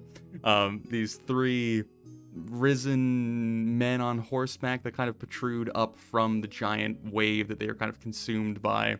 And they grow ever closer, slowly becoming more and more in focus and kind of covering this not terrifying but somewhat concerning amount of space in front of you. You all would be spotted, and the central figure that you've been able to identify kind of strides out of the herd, kind of starts moving them out of the way to part a little path for his horse, and then starts kind of quickening his pace to close the distance, and he would come upon you. I will go ahead and... There we go. That worked. So as he strides up, it's very clearly a human man, kind of lacking the graceful, slender features of an elf. And it's not incredibly rare to see a human in these parts, but given their kind of new entrance to the wider world, it's somewhat of an interesting sight. But he's clearly a rather hardened and damaged individual. His skin is sunburnt and just wrecked. There's very thick, like, splotches on his face from not properly protecting himself from the elements that he is exposed to throughout his work. But he would come on up, and he would not show any sort of fear or reservation before kind of striding up to the cart, kind of looking you all over and kind of, well, Hello. hello there, gentlemen. Greetings. We are from League of Exturian Warriors. Here looking for Mr. Roland. You looking for me? I'm assuming for no nefarious means.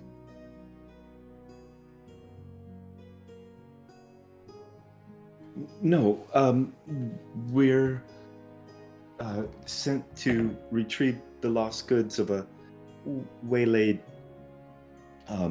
caravan of dwarves that were attacked by ogres down the road, and your name was mentioned. You see a bit of recognition in his eyes. It's kind of like nods, and he slowly reaches down to one of his saddlebags and pulls out a bit of meat, kind of breaking the dry substance off and throwing it in his mouth, kind of. Yep. Hey, you're Koval was his name, right? They didn't look in the best of sorts. Yes, Koval with his companion Boma. Well, I don't know how much I can tell you that he can't. So apparently he was the one who saw the whole thing go down. But yeah, but me and my boys, we stumbled upon him on our way back to town and gave him a lift. It's a good thing to do, I suppose. He's making it. He's alive. He's alive, yes. His mind's a little addled. He sustained a head injury, so his wits are not about him yet, but we're hopeful that he'll recover. Did he mention anything that seemed noteworthy? He was babbling pretty fierce on our way back. I couldn't make a lot of sense of it. He was going on about his partner and his goods and the ogres themselves, and some of it made sense and some of it really didn't. But if I could be any help, I could show you where we found him and where I assume the attack happened. Yes, excellent. The ogres are gone from there, right? Well, I was actually coming up to warn you all, but it seems that you were hunting them. But if you were regular travelers, I would have warned you to turn around. I don't mess with ogres. They're nasty sorts. Now, what if we're not hunting them?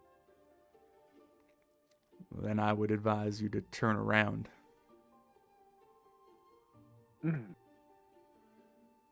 So you can confirm that it is indeed ogres.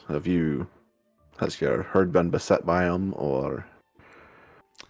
Well, we're turning back today because we lost one last night, and I am, unless an elf has grown some rather fat feet, I'm assuming an ogre has come along and taken something that was not his.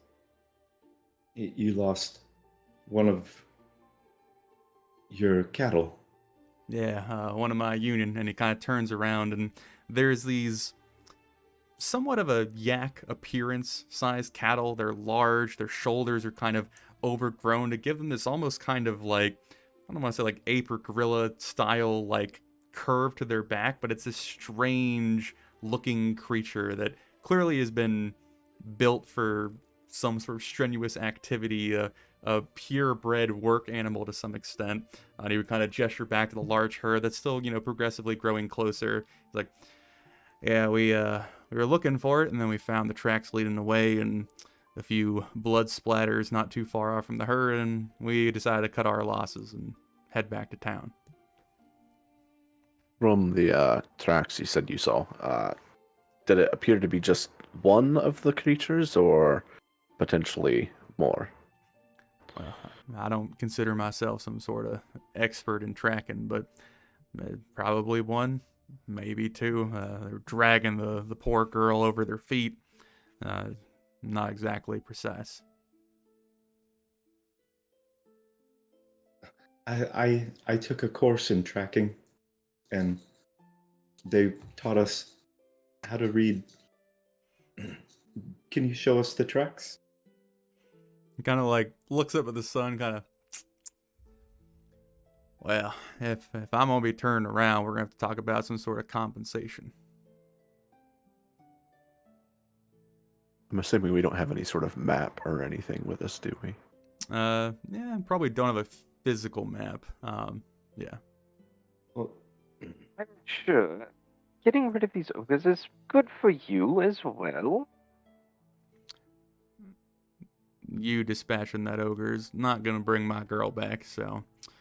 but it would naturally, he brings a good point. Um, if we were to dispose of the threat, you could freely range your cattle here in the future without losing anything further. So um, that really would be a pretty fair compensation for any further help. You gotta Indeed. shifts his eyes back and forth between you. He's like, I appreciate the salesmanship, but it sounds like you're dealing with them either way. Roughly what time of day did you say it was? You're probably a couple hours into your travel, so it's maybe like Okay. 9 or 10 in the morning.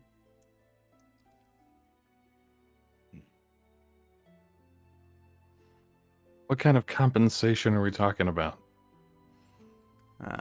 Well, the site's probably about a day back. I think a gold piece would do me fine.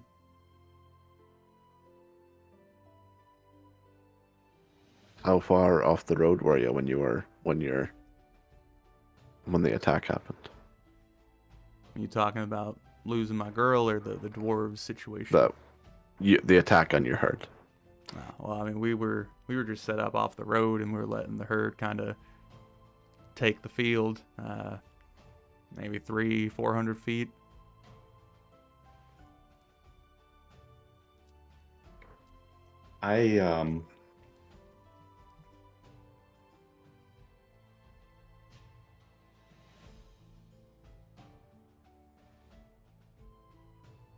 Okay, never mind. I don't do anything. Thank you, Mr. Roland. My dear friends, I don't know if we need him, kind of whispering back into the cart. We may be able to find it ourselves in case. Raynard's not whispering. I was thinking along the same lines. If we're heading that direction anyway, and we know roughly the timeline that happened on, we can probably find it.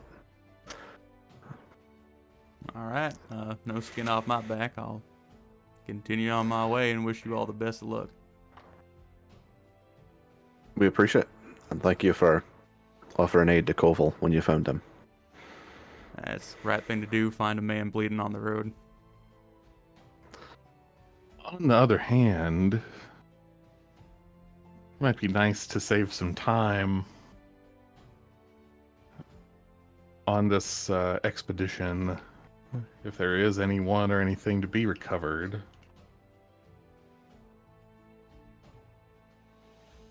The gold piece is worth quite a bit of skilled labor. I think 2 silver would be more reasonable. Bartering now. Okay. I think we can all come out ahead. You folk look a bit more well off than sorts. Kind of eyeing Sven again, made of gold. Those robes are luxurious. I'm gonna have to leave my boys to move the cattle. I'm gonna have to wear my horse down, mileage and whatnot. 8 silver pieces.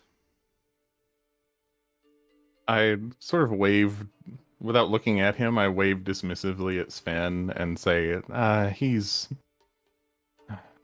What's the term? All shine and no light. Debt rich?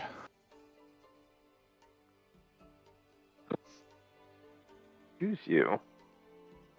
If we were to give you 5, we'd be halfway to your original offer. That's You see a him kind of success do in this, most people's books. like exaggerated, like slap of his thighs. He kind of like,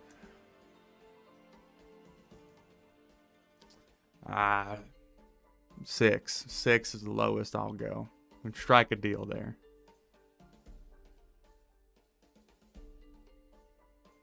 let's find ourselves a crime scene. All right. Well, let me go tell my boys, and I'll catch back up with you momentarily. He kind of turns his horse around to and go back off towards his herd. And now referring to the rest of the group, I say, let's just deduct that from the league's cut, shall we? It's an expense. I'll let you bring that up with Camus. Okay. So as he goes and interacts with his two children, you assume, they kind of like, there's a small conversation that takes place. The herd would eventually kind of close the distance with you and begin kind of parting to move around the wagon as you head the opposite direction. He would break off from his herd and come right along with you, and that will be where we take our 10-minute break. As the party move through the herd kind of traveling around them, and the new companion that they have now hired after bartering down a fair bit joins alongside of you. And as he's just kind of like letting his horse tromp forward, he's kind of swaying heavily in his saddle. You guys asked him to direct you to where he lost his cattle, or is he leading you directly towards where the attack happened? I was under the assumption we were going back to where he lost his cattle, just Okay. because in my head that was the most recent attack. And Mhm. so Yeah, it also is the closest, so. Okay. But as he leads you back to where they had roughly set up camp the night prior, where his girl, as he refers to it as, had been taken in the midst of the night, he leads you off the road a fair bit, and it's kind of just undescript grassland. There aren't a lot of landmarks or large things to really judge distance or location by, but he kind of like peers from his mounted position and kind of, adjusts his course a few different times, has to circle back once or twice. I guess it's a fair question of what you guys are doing with the cart during off-road travel. You just gunning it, or what's the plan?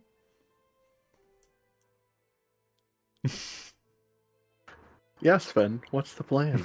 Yeah, so, in the vast experience of cart driving that Sven has had, he would assume wheels ground good enough. And so basically, as soon as Roland starts to veer off, he would just be like, yes, Bessie, yes, go. And kind of do his best to just kind of pull the reins, I guess, over to the right side or whatever, and Mhm. lead it off into the field. Go ahead, give me an animal handling check. That's my favorite handling.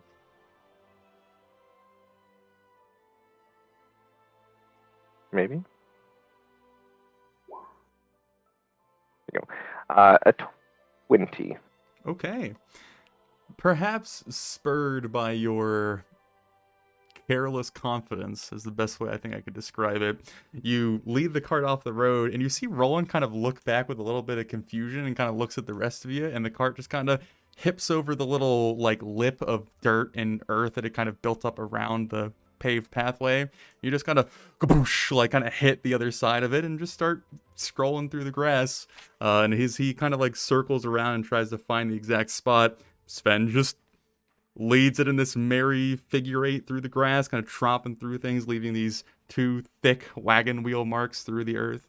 But after maybe 10-15 minutes of being off the road, he would eventually find this spot where some of the grass has kind of been shoved down and trampled. There's the lightest hint of kind of blood splattering in the first spot that he leads to, but it's clear that like for about a 20 or 30 foot radius stemming from the center of it, there is this disturbed patch of violence or issue or conflict, and it kind of waves a lazy hand down at it like, well, that's where we found her first. Well, found the lack of her first, and then leads up that way towards the range that direction. It kind of gestures roughly off to the west.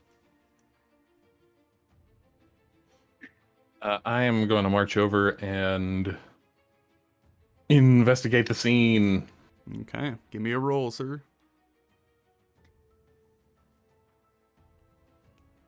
That's going to be 19. Okay. So as you kind of get closer and try and suss out potentially some of the story that has been left behind, there's not enough blood to indicate that there was some sort of initial attack. It's more the volume or the amount that would come kind of as a consequence of a struggle. So it tends, if this is an ogre taking some cattle, that it more or less just kind of nabbed it up versus hunting it and dragging it back. So that's at least one of the more broader assumptions that you can make. But besides that, you see at the end or the edge of this larger clearing, there more or less is just this suppressed pathway of kind of smushed grass leading off in the general direction that Roland had kind of gestured towards. And it's meandering enough that you can kind of almost visualize a flailing cow kind of like throwing its weight this way and that way and kind of crushing the vegetation in that direction.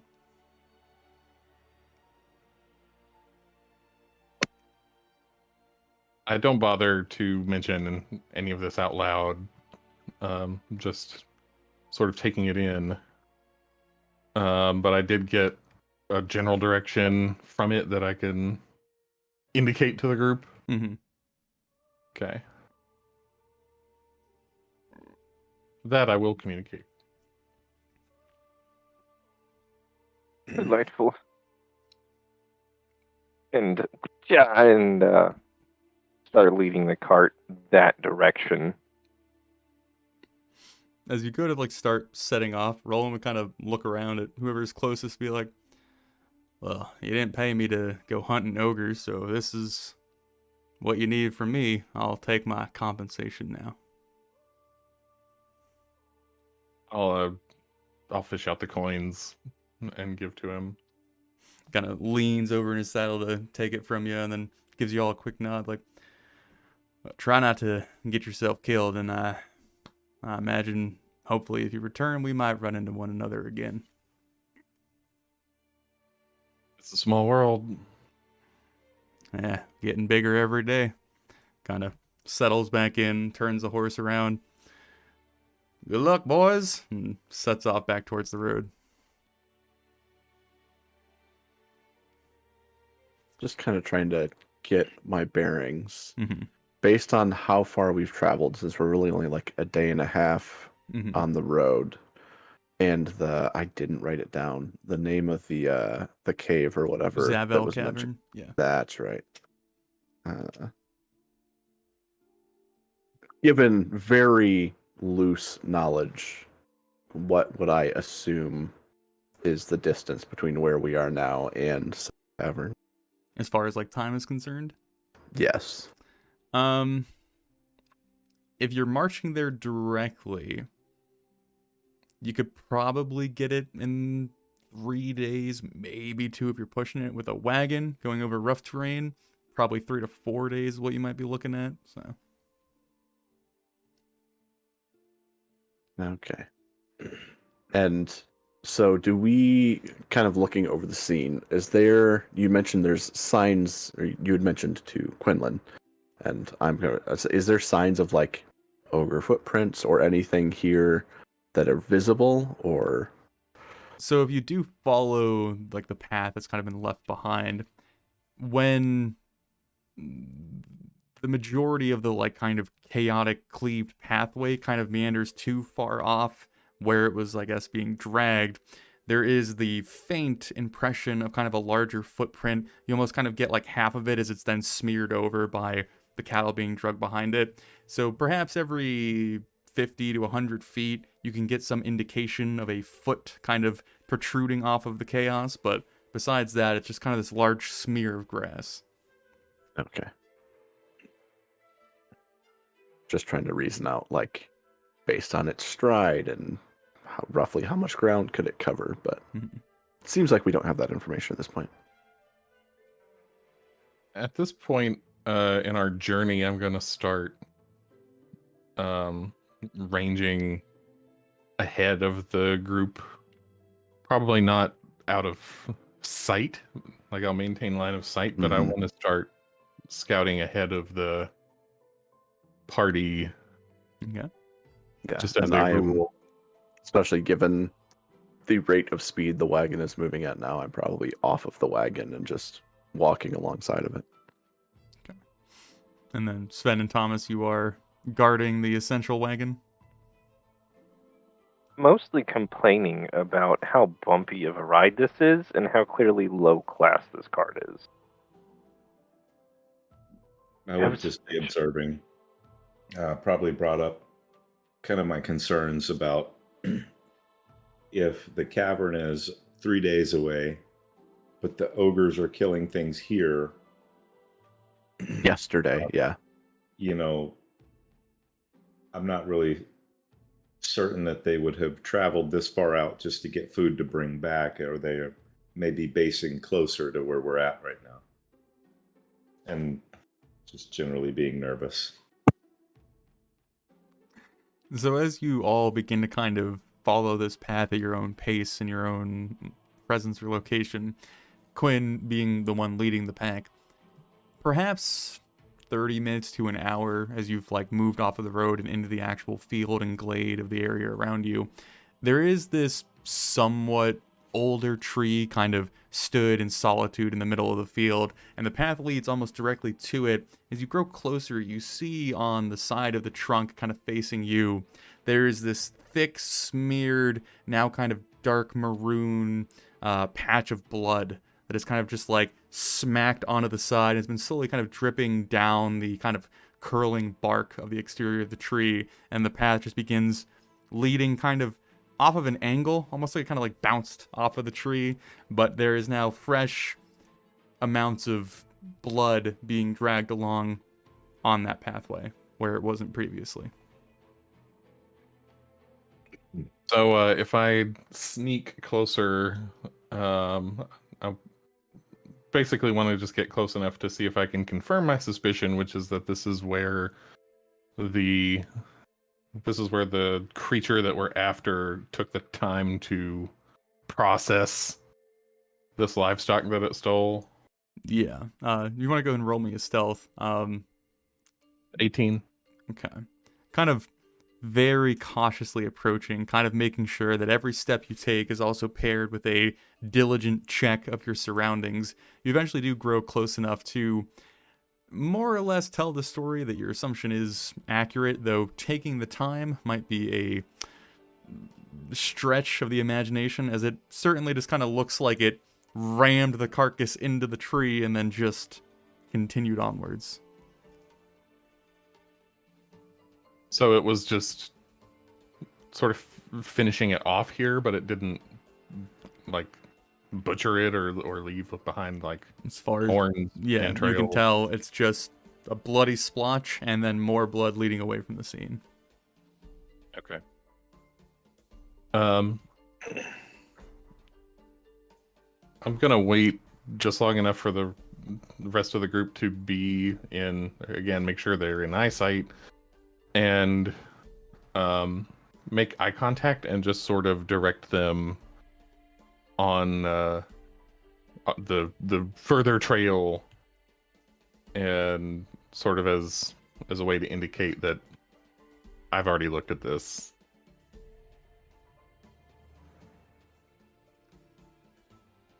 How about everyone go ahead and roll me a perception check?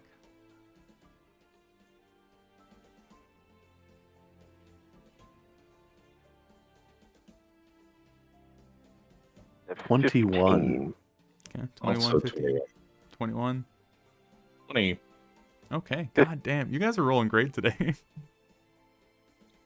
So, Braynoon and Thomas, as you all are continuing this kind of procession, that's how you say that, through the field, looking off further west, which again, there's the general rolling hills of the grassland before these rising mountains kind of crackle up out and then into a rather impressive and tall range in front of you. Peering at like the very edge of your perception, following this trail as it kind of like weaves its way over each rise and fall, and then eventually kind of like comes up near one of the, I guess, taller hills in your vision. There is the slightest bit of movement that you both kind of like stop and focus in on, and it very much could just be like a trick of the horizon, maybe like somewhat of like a heat wave mirage kind of playing at your senses.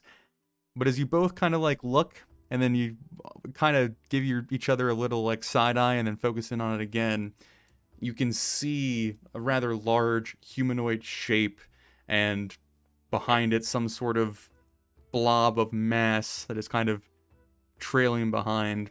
And it's not a huge stretch to assume that you have spotted your quarry a fair distance off.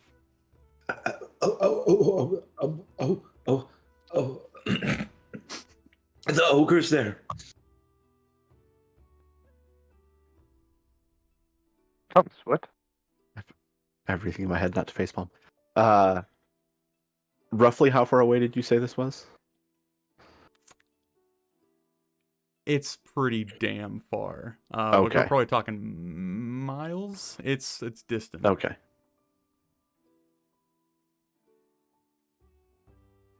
I would. It's off in the distance there. Kind of near the horizon, I'm assuming. Mm-hmm. Might be. Does it look like it's actively moving away, or does it look like it's stopped?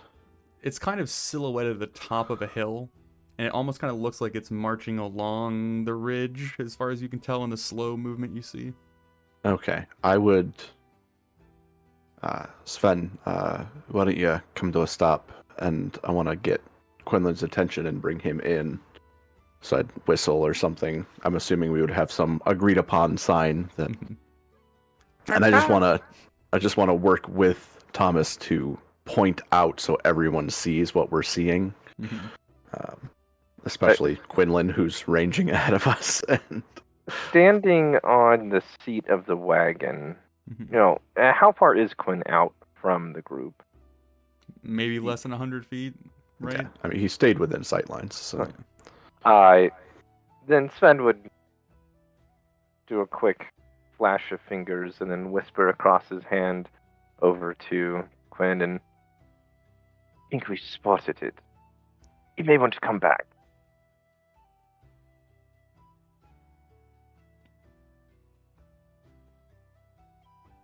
And I always lose track of this. Are there any that I Yeah. can't reply to? You can reply to this one. I think both message and sending allow for replies. It's just Yeah. sending has the word limit. Yeah.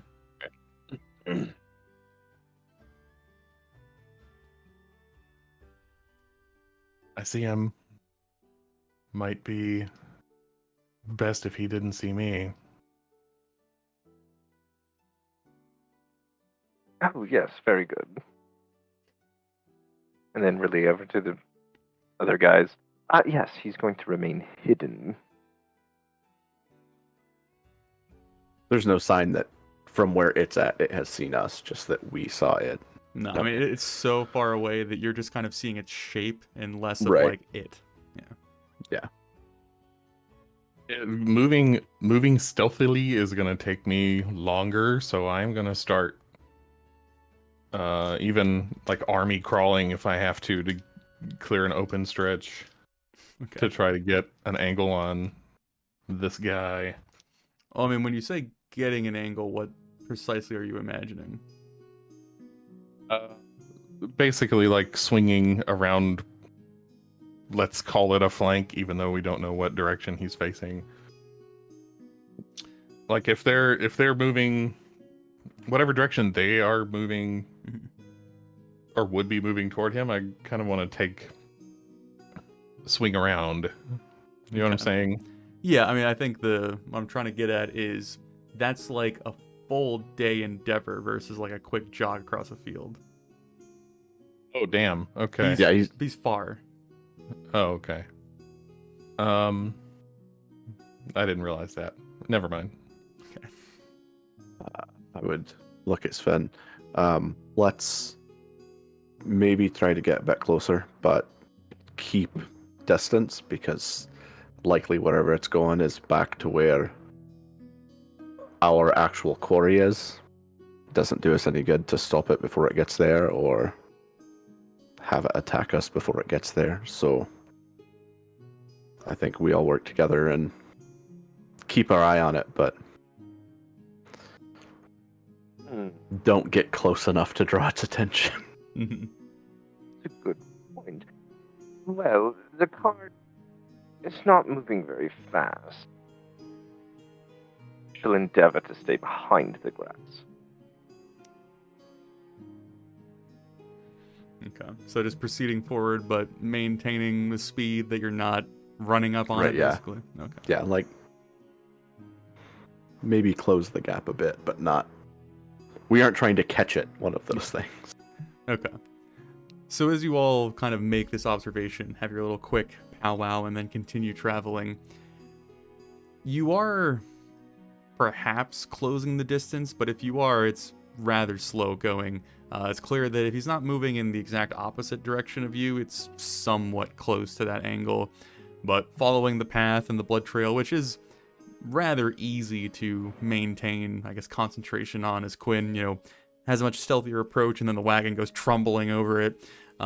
It would be later into the evening, traveling for the rest of the day at this point, as you kind of lose track of it ever so often, as it kind of dips behind another hill and then raises back up, and you would spot it getting near the base of the mountain range, or close to it, before it actually kind of stops, and you can track that your movement is now getting closer to it as it's not progressing farther away.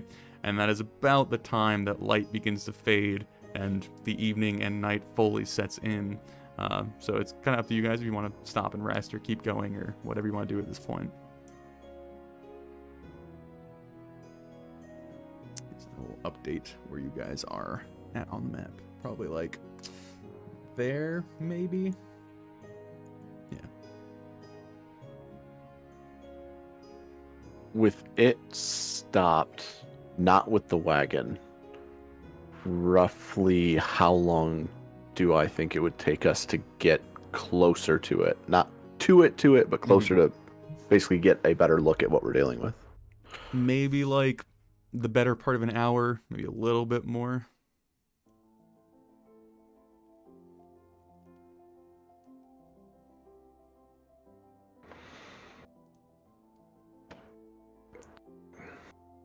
Quenlin,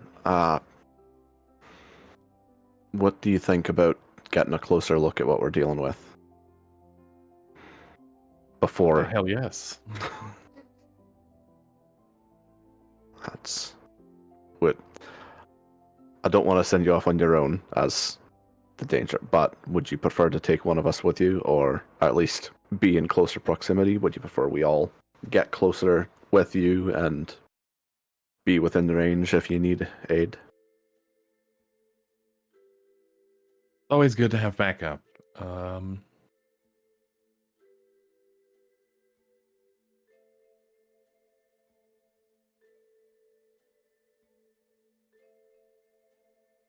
The bit of flair added to your sneakery. I'm happy to volunteer. How about this?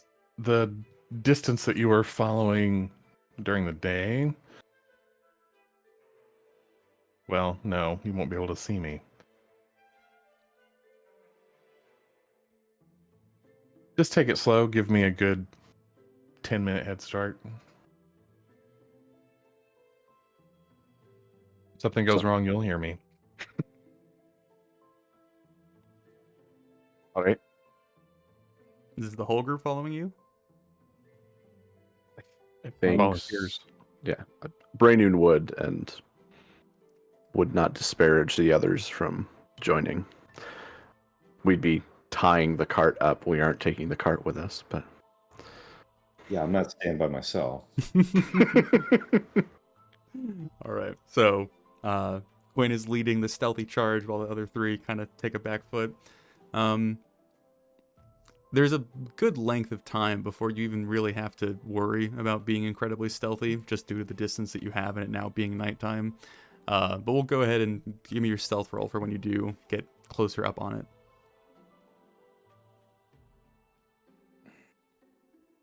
You are muted, sir.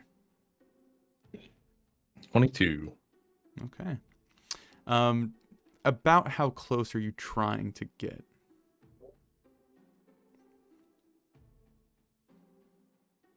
I want to see details. I want to make out what he's carrying, what he's wearing. 100 feet. Get a sense of what he looks like, Yeah. how old he is, how healthy he is. I was gonna say probably at night in the dark, you're probably getting close to that 60-foot dark vision range to get clear details. Is that roughly what you're trying to get? If he doesn't have any kind of a fire going, I don't do ogres have the technology of fire? Then yeah. Okay. So, let's see. Okay. Do I know whether ogres possess night acclimated sight? Give me a nature check.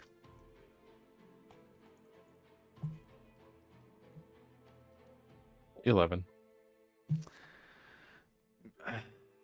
It's safe to assume that their general habitat might lend themselves towards that, but you're not 100% sure. So Quinn, as you snake your way further ahead of the group, kind of ducking through the tall grass and rising up and down over the hills, you basically maintain a pretty impressive amount of stealth as you crawl over the last little rise that would give you the general overlook of where he's stopped. As you peek over the lip and you look down at, it's not really a campsite, but like basically the place where he just flopped down and rested. He has positioned the carcass of the cow behind him almost like a rest, and he's lounged back behind it. He's like one arm kind of propped up on it. Hanging kind of limply from his right hand is this like crude club that is perhaps about like half your size and probably about your weight, that has various rocks and bits of metal and random tidbits kind of jammed into the wood. And he is full on like open mouth snoring at this point. He is this large, like almost kind of overflowing weight to him. There are all these thick folds of very stretched but sturdy hide kind of coming one after the other before kind of spilling over his waist, and he is just like full splayed out, just snoring to the sky.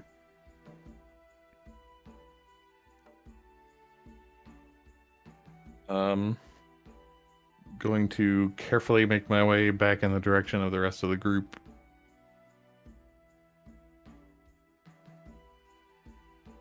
Easily doable. And when I locate them, just sort of pop up next to them and let them know he's up ahead. He's sleeping like a big, horrible baby. What does he have with him? Is the dwarf with him? Not that I saw. We could take him, though. Hit him while he's sleeping, and... Does anybody here know how to talk to ogres? Only if I he can. Draconic, Elvish, or Infernal, or Common. I can understand him, depending on if he'll talk, but I don't think I could communicate with him. Considering Well- we don't yet know where they're actually based out of, I almost wonder if it's worth letting it get back rather than us blindly searching. Just follow him home? I do remember in the book of tactics that I read on the ship over, it's better to divide your foes and conquer them individually. And if he's here now, one ogre is easier to defeat than two, and I don't imagine it would be too hard to find an ogre lair. They're not exactly very circumspect. But I mean, that's just my opinion. I could be wrong. There's All right. also the possibility that if it is two and its partner doesn't return, it decides to take frustration out on any captives it has. Oh, I remember reading that Ogres were very stupid. So that certainly is a possibility. But he might not have quite the concept of time. Maybe. You could be right. So that sounds like one for follow him and see, and what are you advocating for? Not much of a fan of facing it awake. If we can stab it in its sleep, I think. Job done, same amount of glory. Yes, like Svenjamin likes to say, a good story only needs 10% truth. Very true, yes.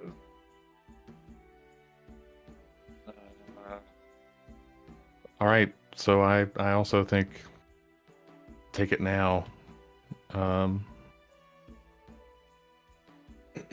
Thomas, you would appear to have the deciding vote. I mean, Brayden, you're not going to be angry with me, are you? No. Because would really not like to see two of them together. I'm honestly very scared of just one. So, I'm sure you guys will have no problem taking care of this one now. Let's take him down. And Sven will raise some arcane sigils upon the hilt of his scimitar and go ahead and cast magic weapon on that bad boy now. Okay. I guess at this point, I will ask you all as a group, what is your plan or your approach so that it's kind of decided upon? I also cast Mage Armor while we're talking. I believe the consensus is try to sneak up on it and start combat while it's asleep. Ye old classic surprise round. Okay. So you're all going to attempt to sneak up on it, and that's... Do you two casters, or I guess you three casters, I almost forgot. Do you have any abilities that you could throw on him that might be easier to do while he's asleep? It shouldn't get a very good deck save while he's in Dreamland. No, I think most of mine just focus. Yeah, I could web him. Web is a good one. That's a deck save. Maybe that's our opener. Sounds like a good start. We'll see how close we get before I fail a stealth check. Huh. Okay. And I will advise Braynoon in the melee just to make sure to give me room to work. Is how I phrase it. So I guess since the essential piece of this plan is sneaking, why don't we go ahead and get all the stealth rolls out of the way? Yeah. Yes. I almost asked if they would be advantage, but I'm assuming his perception would be at disadvantage being unconscious. Yeah. A 15. 11. 24. 19. Damn. All right.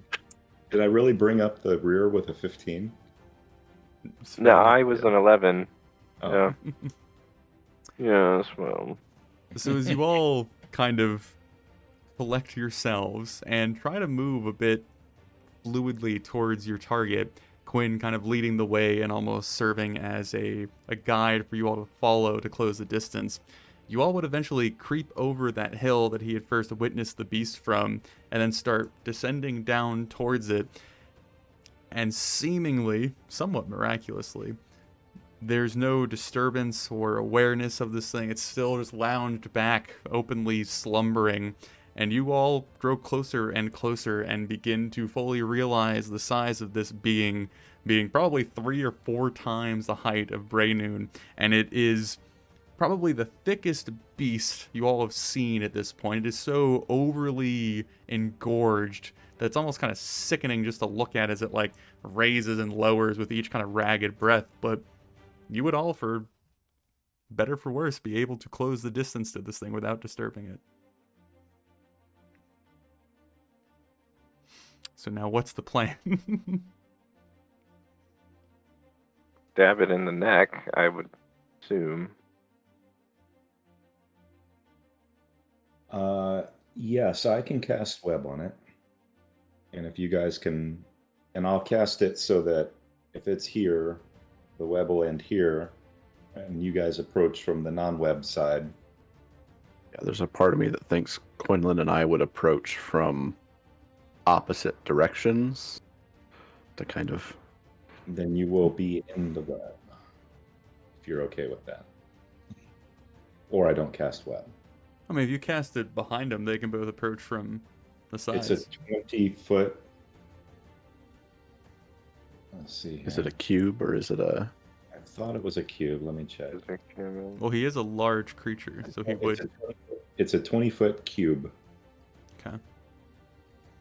I mean, stick him in the corner. Given the looseness of all of this and your ample opportunity to kind of maneuver, I would say Right. that it's reasonable that they could approach without being hit by the web. Cool.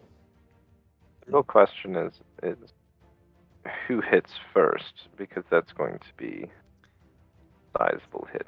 So Well, what if I'm going to do, so we don't have to get really convoluted with it, is you as a group all succeeded in your stealth checks. So I'm just going to give you guys a group initiative, because it's really just you guys and it.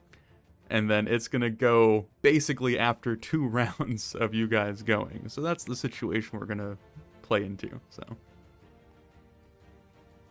He probably ain't gonna live. Fingers crossed. Love your optimism.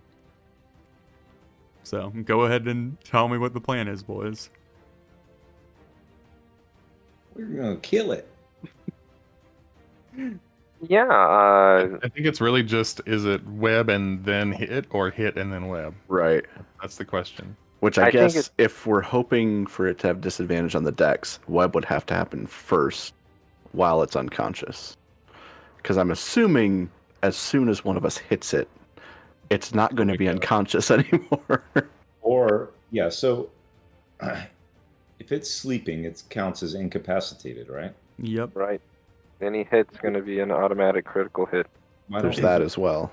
why It don't we just- automatically fails dex saves Yep. and strength So- save. Yep. Yes. we can hit it, and then I can do Tasha's hideous on it. It's incapacitated and prone again. Wait, web restrains it, right? Web Mhm. restrains it, and Meaning gives- that its movement is 0, but it's also a strength. so it can't stand up. We'll Well, still get advantage just by yes. nature of it being laying down. Right. So I Mhm. think it's web and then hit. Because then It's at gonna least, get at, webbed. at It least, can't at not least get it has to use its turn to make a strength check to break out of the web, Yeah. Right. rather than it being conscious and making a dex save potentially. And so yeah, I think it's web attacks.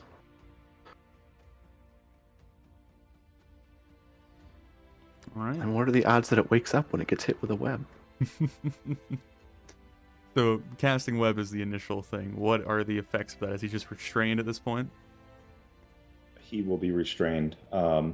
So each creature that starts its turn in the webs or that enters during its turn must make a dex saving throw. Mm-hmm.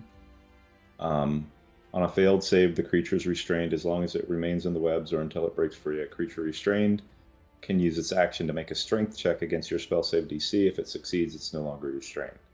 So that would be Thomas's initial part of this group turn. So then what would be the 3 following effects after that?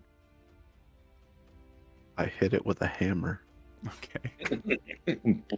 Stabby, stabby. Okay. Activate my blade song and stab it. Okay.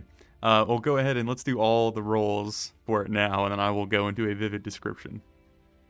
Does it fail its dex save It auto fails it because it's incapacitated, so it's restrained. And since it's restrained, all attack rolls against it have advantage. Yep.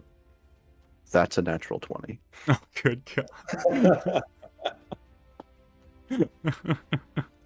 Okay. That's also a natural 20. You're fucking kidding me. I could not make that up. I only got a 12. Does a 12 hit? With Am I with flanking with advantage? Brayden? Yeah, you are. But Okay, what does that add again? so if you're opposite, it's +2. If you're beside him, it's +1. All right, But so a 14 with advantage. So I didn't that know. would hit. Okay. And remember the crit rolls is you guys are adding the maximum dice, not doubling what you roll. You are not speaking if you are speaking, JC. JC. So it's what I rolled plus the max damage dice again. If it's a critical hit. Okay. Yeah, I rolled a 1 on my damage dice, so that is a total of 14 damage on my crit. Okay. 19 damage. As I fix all my lighting. There we go. 14. Max. And 14 from Quinn. And then Thomas, you were webbing him? All right. I have to ask, because it is such an absurd situation. With Braynoon and Seth, Sven, why do your names both start with S?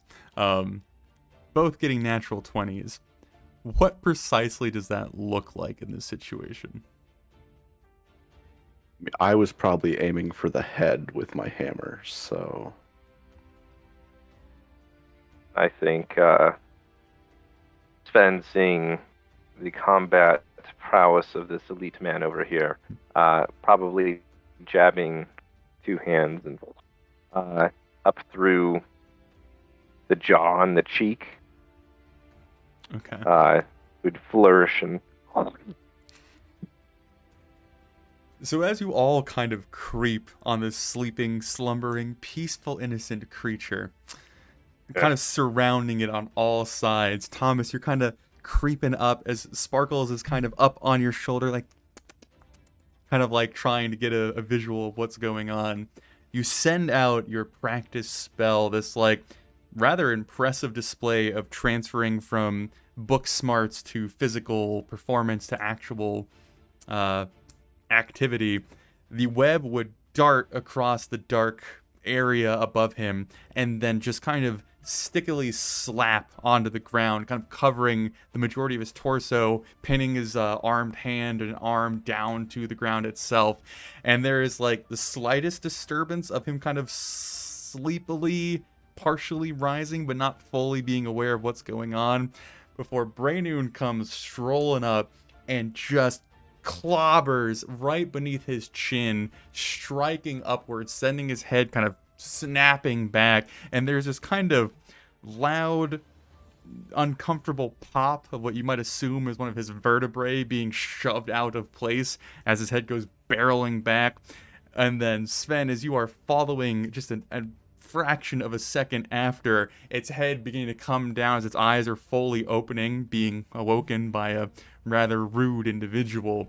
Your blade goes sliding up his face, kind of missing the chin where Braynoon has struck, but cleaving right under his nose and catching it, and the tip of your blade just shears it clean off as this large spray of blood goes pissing out of his face as his nose goes sliding off the side. And Quinn, as you are watching this very violent initial display, you kind of slither in behind and get a nice thick jab like right in the meat of his flesh. But this thing is basically a whale. You are stabbing into this blubber and you keep sinking deeper and deeper like a hot knife through butter until you finally feel a muscle, and you're just like plump, and you feel the hilt of your sword kind of like thud against the weight of it. And that would be your initial turn. It is surprise, and you guys, I would say, have initiative over it, so you'd get another round before it can really do anything. What base is still alive? I'm not. So it's still restrained, so we're still at advantage for attack rolls, yes? Yep. Not as good. Only a 19 to hit that time. Okay.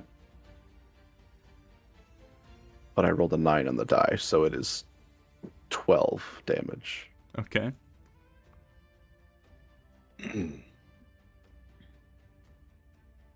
What is everyone else doing?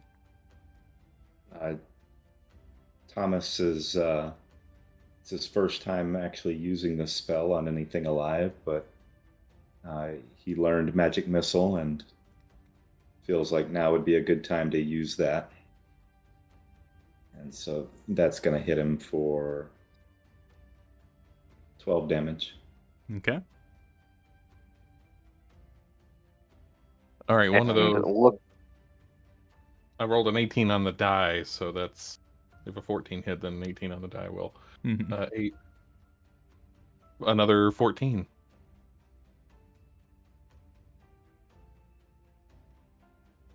pulling out his wand, Sven will stick it against his throat and just chuckle over with, "I hope you can sniff out this one," and cast Hideous Laughter on the thing. It needs to make a Wisdom save of 14. Okay. It would fail. And it is now incapacitated and unable to stand up. Each time it takes damage, it can make another saving throw. It will Mhm. take advantage on that if it is triggered by damage. So Quinn, you did 14 damage this round, correct? That's right. Being the one dealing the most damage in this group collective, how precisely do you want to dispatch this individual? So I'm concerned with it making noise, almost out of habit as much as any wariness of the specific situation. You just never want your victims making too much noise. With how much we have been softening up the neck of the ogre, I think it's just reaching over, laying the very base of the blade, like at the hilt, against the throat, and then just drawing it back, like sawing a log, to really just sever all the important stuff in there. So Brandon, yours was a hammer strike again, right, sir? Yeah, oh yeah, yeah. Okay. So as you all continue to thrash around this individual who is just beginning to try and get conscious as its nose is completely cut off, Thomas, as you send out your magic missile, you see it kind of hitting the center mass of this creature, and it goes sinking into the kind of jiggling flesh. It almost kind of like sinks in, almost like a black hole, and looks like it's about to like shoot the energy back out before the actual impact of the magic missile works its way into its bones, and you see its body kind of like shift away from the pain you've pushed upon it. Brandon, you land another hard clap of your hammer on the forehead. You see its head, after it been snuck or snapped back, thrown the other way down as it kind of like crunches its chin into its like thick chest. And then finally, Quinn, as Sven is telling this thing to laugh out loud, to make it burst into raucous, Jesus, I cannot speak today, nighttime delight. You jam your sword into the neck, and it's basically compromised at this point after the various blows that it has received. And you begin to kind of almost like step over the creature as you draw your blade, doing not an incredibly showboaty flourish, but a very effective kind of like almost gymnast vault over his size as you come cleanly slicing the blade away from it as you land, like almost kind of like flicking the blood off as you flourish it to its completion. And you see this like cascade of thick, dark red kind of crimson blood spewing from the wound, draping down its orc breasts. Oobs. X. Thank you. And going down and covering its body as everyone is watching this thing gasp its last breath. It's still trying to struggle itself out of the web as it begins like kind of bucking and jolting as its life is drained from its body. You see its eyes that are kind of lit up in violence and fear and just wildness begin to dim and fog over before its body kind of gives its last little twitch of life and then goes completely still. Good effort, everybody. Quick and clean. I take a rag out and like pull the rapier through it and then sheath it. It's at this point that you see Thomas lose approximately 1 silver piece worth of rations. I kind of step over toward him and just take his shoulders and turn him the other way. Just turn him away from the carcass. And then start looking around the, let's call it campsite, even though I don't think the ogre made anything. I totally meant to display that at the start of this. That was the ogre, by the way. I would be joining Quinlan in that, just wanting to determine if possibly this ogre was walking back the same path it took to get to the herd in the first place, just to see if there might be any sort of path we might be able to follow back to where it was holed up. Okay. I guess both of you give me investigation. Mr. Sparkles, help them find whatever they're looking for. I'll send him out to see if he can find any sort of clues. Okay. 13. 10. You want to give me a roll for Mr. Sparkles? For what? Investigation. And Sven, are you doing anything, sir? Mr. Sparkles rolled a natural 1. Okay. Sven would be collecting the nose piece, as grisly as it is, because in one of his stories that he had read, they collected pieces of the beasts that they felled in order to prove that they had done so. So as Braynoon and Quinn kind of immediately direct their attention to the exterior of the clearing, trying to gauge if there's some track or some trail to be followed, Mr. Sparkles goes kind of trembling down your robe and then kind of out and beneath your foot, and then darting across the dirt. His attention is very quickly distracted by the kind of pungent smell of fresh blood as it kind of gets like halfway to the edge of the clearing and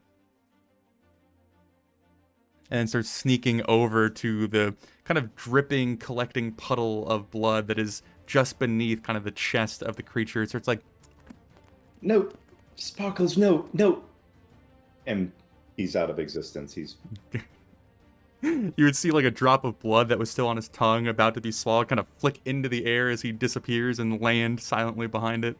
But yes, Braynoon and Quinn, as you try and find any sort of source to follow, either this thing is taking a completely different path back, or the path that it had caused going this direction has either been covered up by nature or time or the obscurity of the night around you. So there isn't an obvious path to be followed.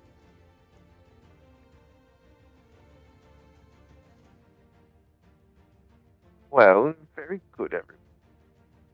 Should we get the cart and come back?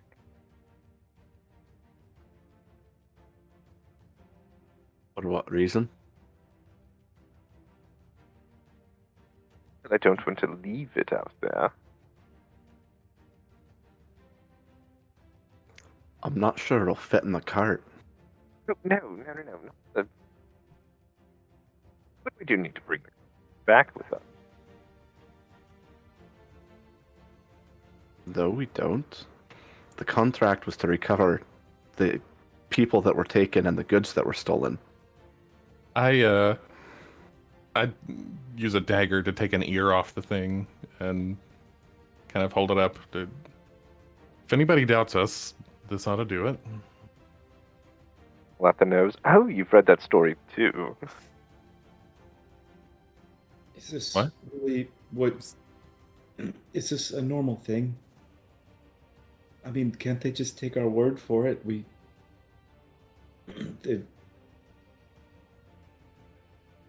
Nobody believes bottom rung adventurers.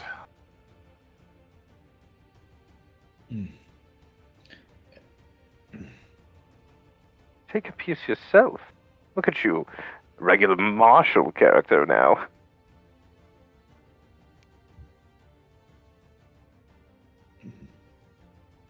Having not found anything, Braynoon's going to start making his way back towards the wagon and setting up camp for the evening. Okay. not wanting to spend the night in close proximity to the corpses of two creatures and what might come in search of them. So everyone is making their way back to the car at this point.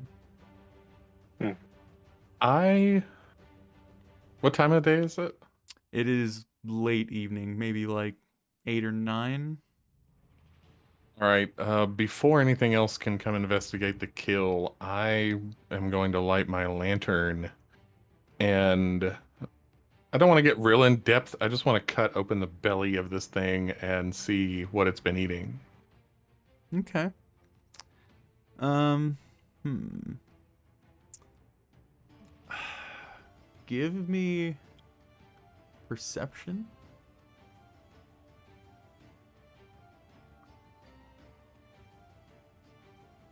That is a where is it? 16. Okay.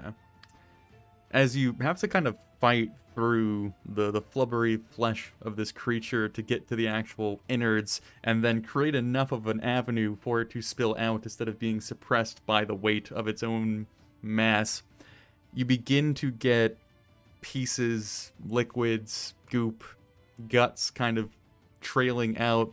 And one of the first things that your nose recognizes is the Deepwood Ale that is supposedly what you are after to retrieve. It's a rather strong alcoholic beverage that is quick to identify mixed in with whatever you are shifting through. Besides that, there is the smell of half-digested foul meat and other tidbits. There's some sort of like spongy fungi-ish material that you do discover at some point. But that's about the gist of what you can easily identify, just kind of spilling this thing open. No humanoid remains. Not that you can find. Okay.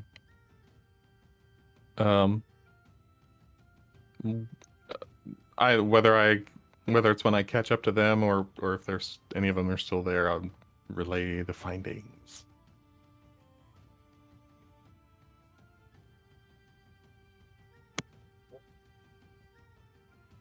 Well, I've got good news and bad news. The good news is that I don't think that there's a person in that mess. The bad news is the guy had a big party, and I don't think we're gonna find any of that ale. I think I said ale. Supposed to be cider. My bad. That adult beverage. Yep. I mean, how much were we supposed to bring back? I believe it was an entire wagon load. Right. I mean, they've lost the entire thing, so getting any of it back is, as long as it's worth more than the 360 gold they're paying for it, they would be happy. And his belly is not big enough to hold a wagon load, even though it's very big. So there's probably still some left that they would be happy to get back. We caught up with him. Where is it? Yeah, in his foul lair. It's also been the better part of a week since the attack happened, and there's also the fact that there's a potential for a second one of these things. What's today? It is the evening. Today of is the 22nd. 22nd, going into the 23rd. Actual day. Hmm? Is it like Tuesday, Monday? Does that matter? Yeah. It's Friday. Maybe they only drink on certain days of the week. Like maybe he had some on Thursday and Friday. But that was kind of a joke. I know they probably drink any day. But I remember in biology class, food only stayed in your system for the better part of one day. So if you were smelling alcohol he had to have drank it within the day. So we're obviously very close to wherever he drank alcohol. Because alcohol processes rather quickly, Yes, it does. unless you're a Svenjamin, and then you keep a lot of it in you. Yes, I do. My point is that I think that they're close.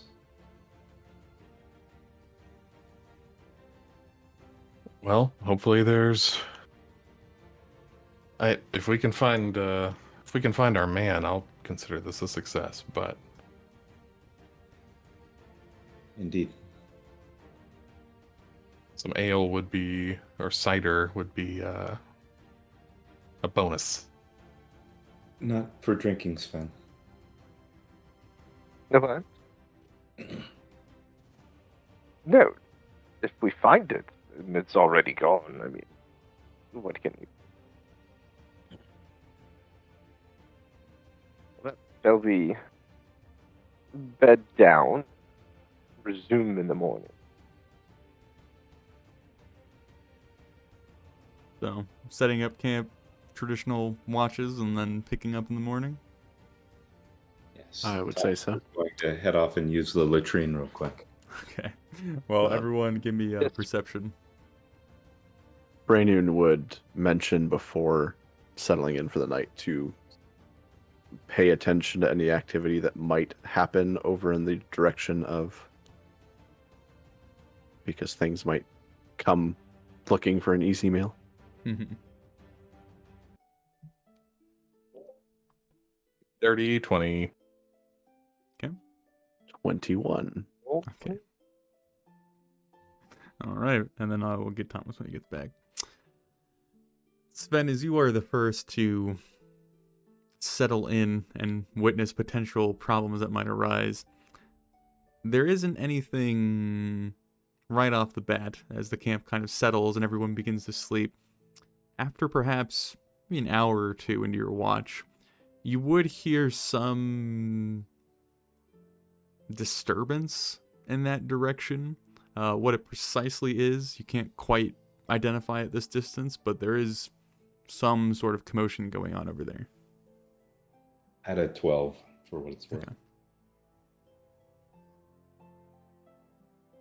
Okay. Getting a good bead on the sound, Sven would just kind of keep his eyes peeled in that direction, and by the time second watch came around, kind of nudge Quinlan, and yes, well, there was some scuffling about, but nothing of note.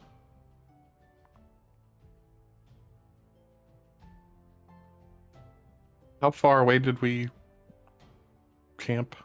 It's a good question. I'm picturing like maybe 300 feet or more, right? Like a fair distance.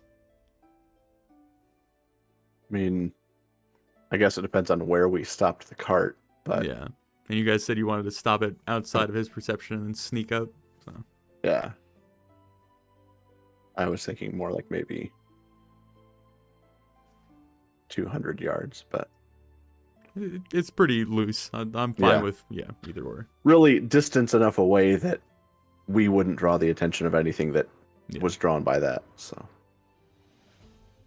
probably advising us not to have a fire or something that. Agreed. But Quinn, do you do anything specific besides keeping an ear out? No. Okay. Hearing a little bit of the scuffling that Sven had warned you about, again, a bit of time passes, maybe like a half an hour or so, and you would start hearing like kind of a more rapid tussling and then like yipping, a few like high-pitched yipping, barking noises of some sort, and then the general noise off in the distance would continue.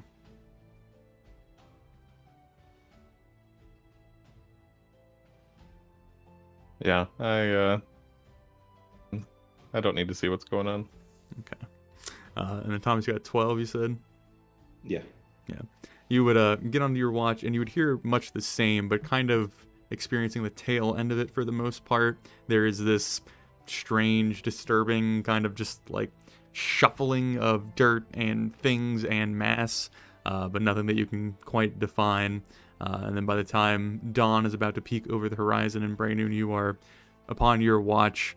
It is mostly quiet, kind of this far away from the coast, this far off the road, kind of playing around at the edge of the mountain range off to your west. So it's a somewhat peaceful morning despite the events of the previous night.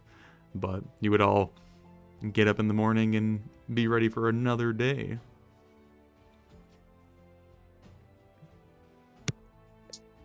Feeling chipper from the previous evening, I think Sven would wake with first light,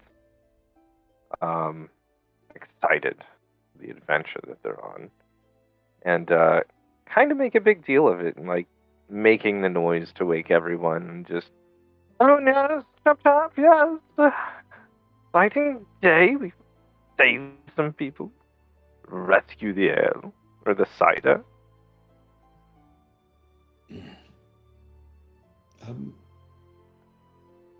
I see you're in a good mood.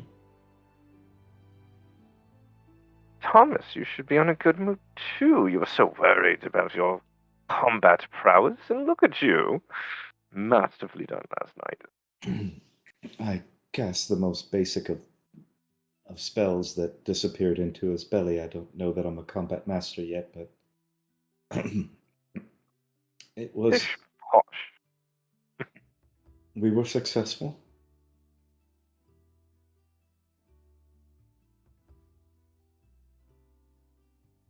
Well, let this be about. And go ahead and get the unseen servant summoned up to pack things away. Mm-hmm.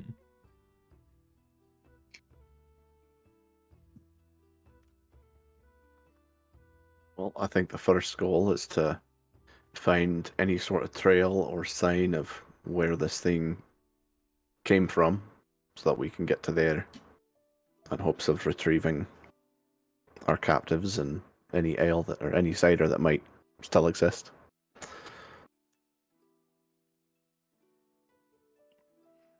Is that the group effort? I'm just having a conversation with Mr. Sparkles, telling him never again to eat filthy ogre blood. But I appreciate his help. And so, without any sort of specific lead, and all you guys really having is the general direction of what you hope is the layer of this individual or the contents that you are searching for, it's probably just going to be a general... Yeah, probably investigation is the best skill, and going off of that. Sven would gladly. Blood is. I'll help with that. Do you want us to both roll, or? Do you want to help, or do you want to do your own separate search? I mean, out of game, I got a +7. I'm a +6. You know, what the hell? Go ahead and Sven will help Tom. Okay. And Braynoon and Quinn, what are you doing as this is occurring? 26. Just looking out, keeping head on a swivel. Yep, pretty much the same. Okay. Sven, describe to me how you are assisting Thomas in investigating. Yes. So from atop the driver's seat of the wagon, as Thomas is doing his scouting, Sven would be like, no, but do you see over there? I see branches that may be a little bit twisted. If you remember, oh, what was the class? I don't remember. It doesn't matter. But yes, they told us, look, you see the scuff marks on the stone, and do you smell that vapidly disgusting air coming across? Oh, a whiff, just a whiff. And him actually pointing out something that was useful, timely, and relevant all at the same time. You would see Thomas kind of look over at him and wonder, yeah, you really were paying attention in class. Good job. you wound me? You know, I went to that university for, was it 20 years? Feels like 20 years, I don't know. No, I learned things. There were expectations of me when I was younger. And I have you to thank for all the rest. So I'd set Sparkles down on the trail that we found, and the three of us would kind of construct the trail. So as you are almost kind of starting at where the cart was like left and making larger and wider kind of spiraling circles around the general area, you do kind of come across the battleground is a term to use for what happened last night.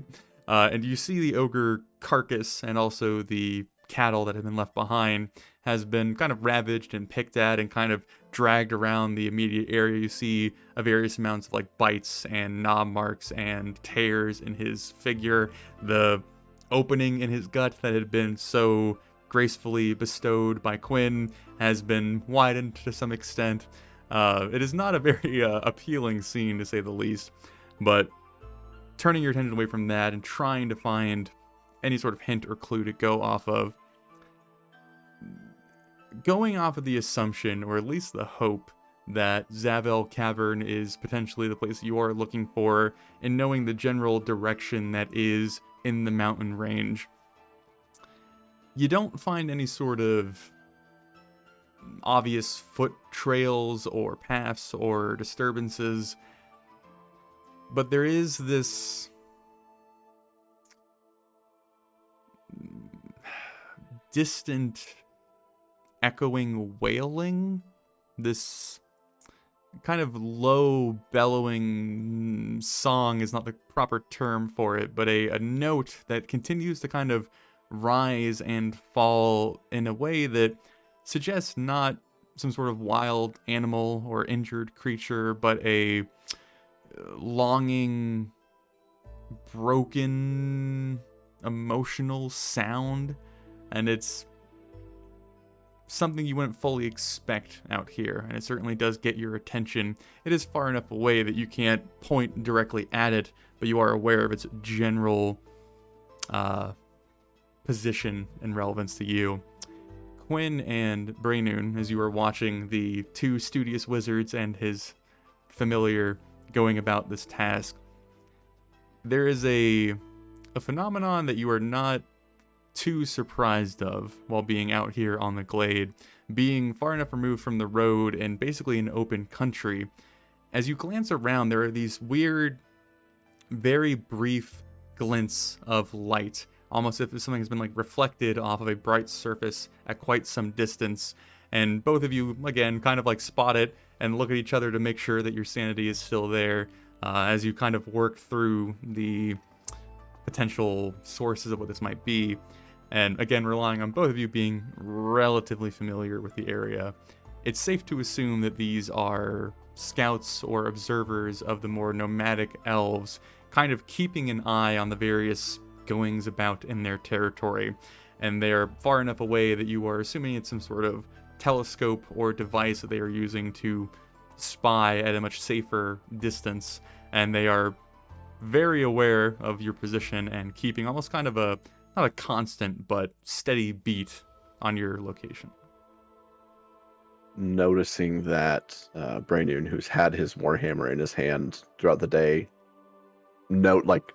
makes almost a show of putting it in the wagon as basically a sign of we don't mean any aggression type of thing. Mm-hmm. Still has his hand axe on his belt, but Is there a do I know of a high sign that I can display? I'll leave that up to you, kind of judging on your previous ventures. I think that it's reasonable to know of some sort of gesture, or maybe not a white flag, but something along those lines.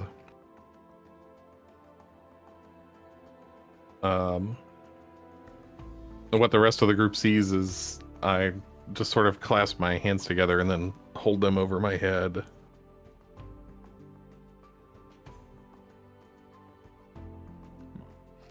Then Thomas and Sven, as you are kind of off doing your own investigation, what is the results of that?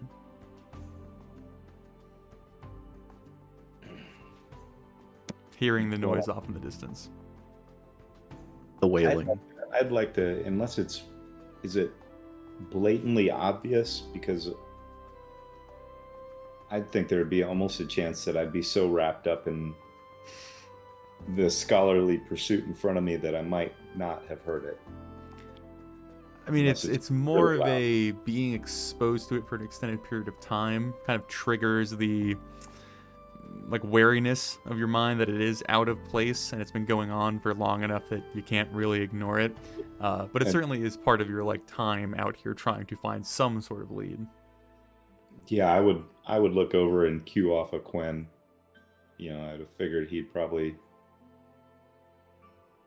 I'd look to see if he was. You know, if he's looking wary, I'm gonna be scared. If he looks normal, I'll be a little nervous. Catching his gaze, I just tell him we're being watched by the nomadic elves. Oh, well, that's good. I speak Elvish. It's a little more complicated out here, but it'll help. Do they? I do know how to say "please don't hurt me" with correct conjugation.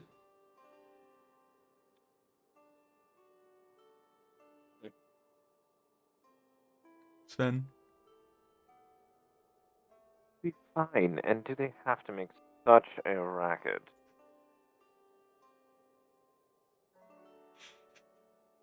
Puts a couple of fingers in his ears.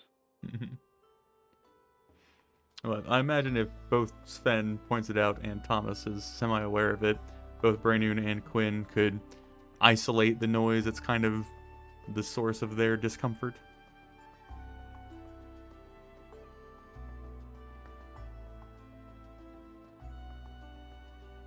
Hearing it, I'm assuming it's not something that's like coming from where we spotted anybody watching us from. That this is something separate from. Yeah, this is coming more from like west, northwest somewhat, and the various glints that you are seeing and have somewhat identified are trailing almost in like a 180-degree radius around you, kind of from the north and the east and the south. It's just every so often some sort of Right. spark kind of indicates there is someone over there getting a glimpse.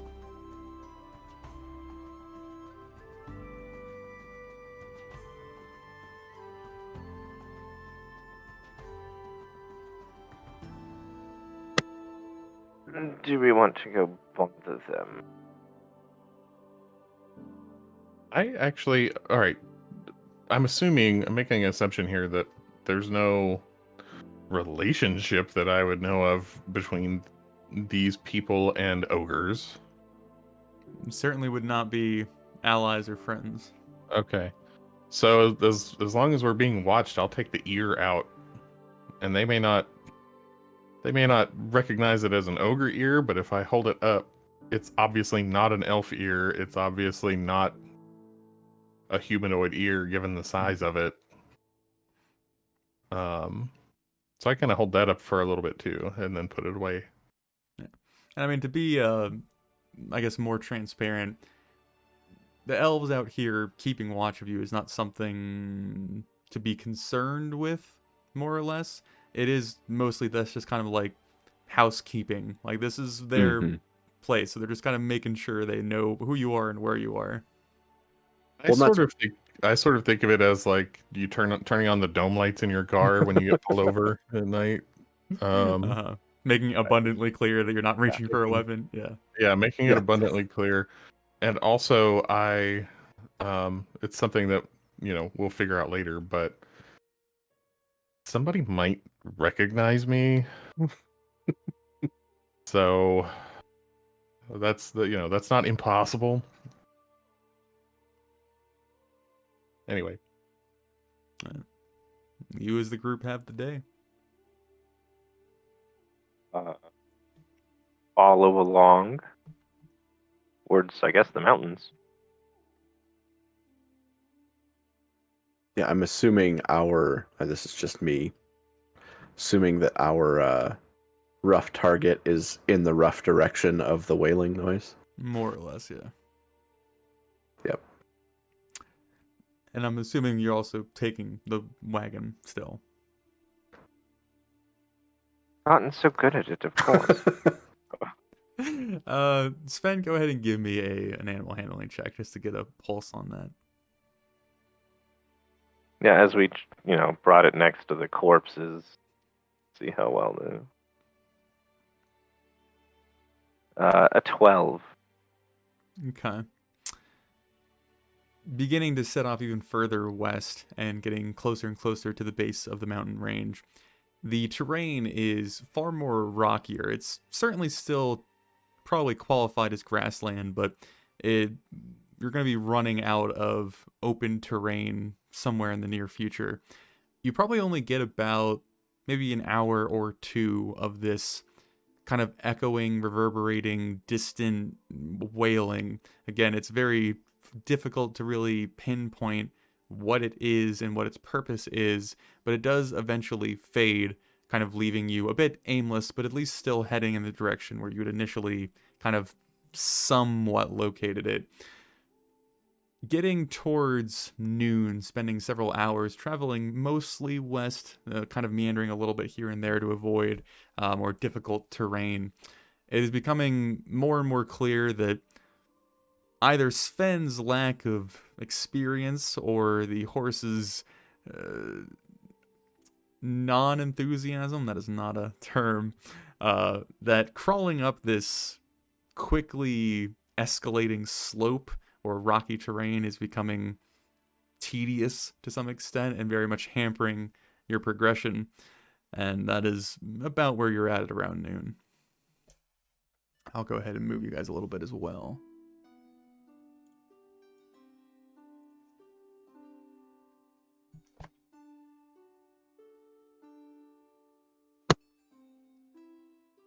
I do not think our carriage is going to take too much more of this.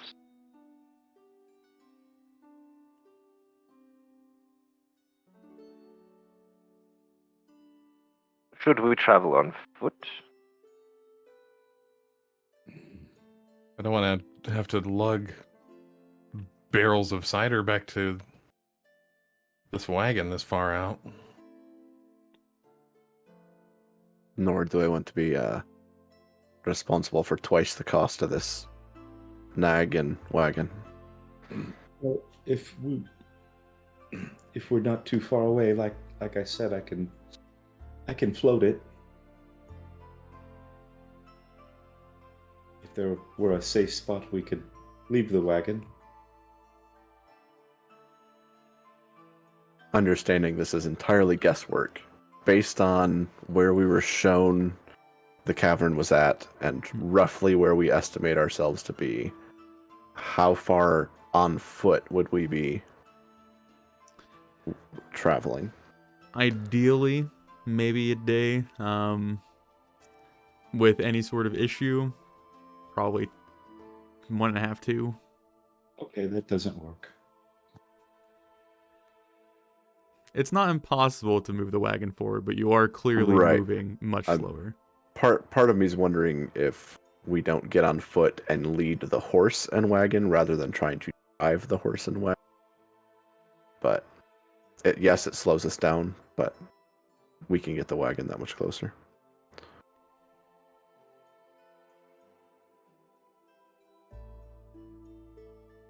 Makes sense to me. Okay. So unhitching the horse and then leading it and the wagon. Yeah, basically just leading it from the front rather than driving it. Okay.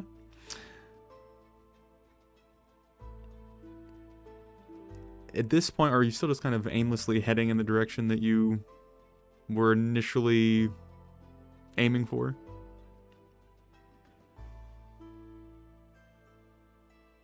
Assuming we Are we haven't seeing found any other signs? Yeah, that's Uh, hmm. Without a more thorough examination, just kind of traveling in the location that you're at, there is nothing that just like stands out to you as something to immediately head towards. You are far enough away from like the rocky faces of the mountains that whatever you would imagine the entrance of the cavern might look like, being entirely unfamiliar with what that might even be, it's too far to try and even identify things of that nature.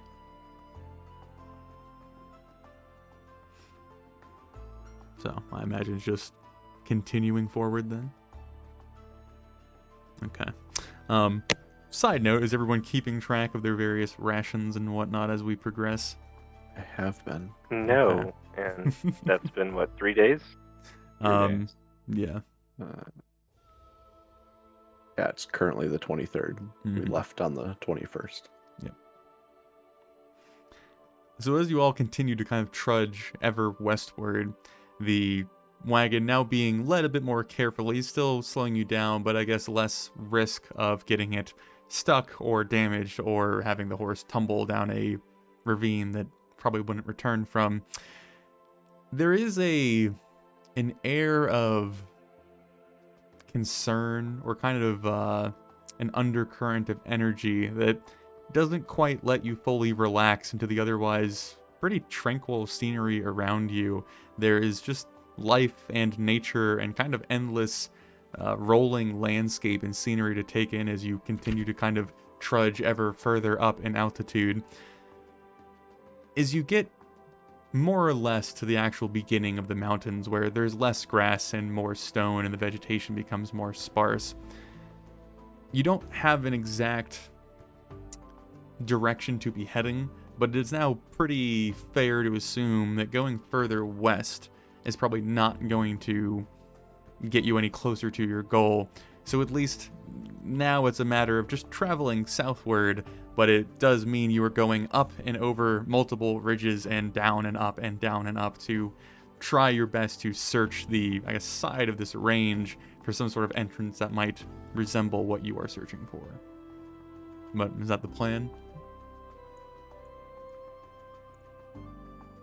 I can't think of another option. Yeah, barring I- some source of information, I don't see another. Can we find a nice tall hilltop to maybe get a good view on? See if maybe there's any smoke we can see, or possibly catch any noise on the wind. Unlikely, but just in case. Are you going to attempt this, sir? Yeah. Go ahead and give me just general perception.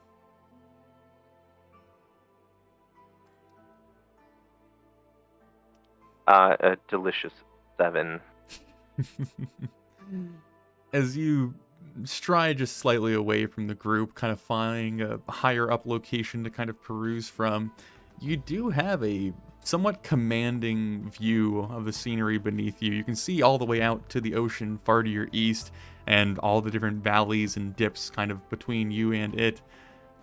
But perhaps removed so far away from your comfortable lifestyle and being somewhat jarringly forced into a wilderness exploration, which is, while very exciting, somewhat uncomfortable for someone of your expectations. Your vision is not as sharply attuned as it should be.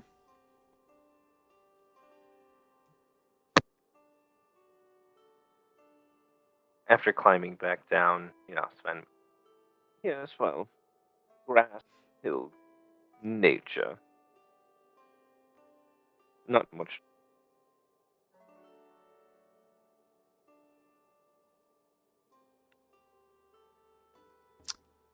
So, I guess coming, we keep going south. well, probably coming up afternoon-ish of the day. Are you proceeding to evening or hunkering in for the night?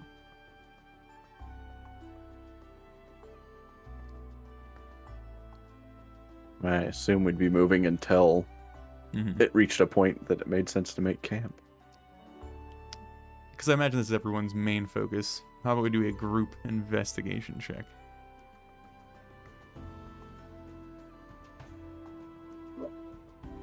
$17. Nine. I'll use a portent die for 17. Okay. 7. Okay, so 2 17s. Again, the two scholars that have been sent on this mission somehow combining their great intellectual minds into some sort of efficient tool. You don't spy anything immediately connected to what you think you are searching for or trying to keep an eye out. But there is this ravine that is maybe an hour or two kind of further down your path, and it trails up into the mountains some distance, not quite reaching the peaks, but maybe like the midway point of the meat of the range, before you see it kind of turn sharply and facing up in your direction, towards the north. There is this somewhat slatted piece of rock where it almost looks like a giant part of the mountain has kind of been dislodged and shoved in front of a somewhat wider opening. There is the faintest hint of what appears to be like a bluish hinge or hue kind of leaking from the hole out into the landscape around you as the light of the day kind of begins to fail. And it's nothing that excites you with like, aha, eureka, but it is at least something different than just rocks and grass and trees.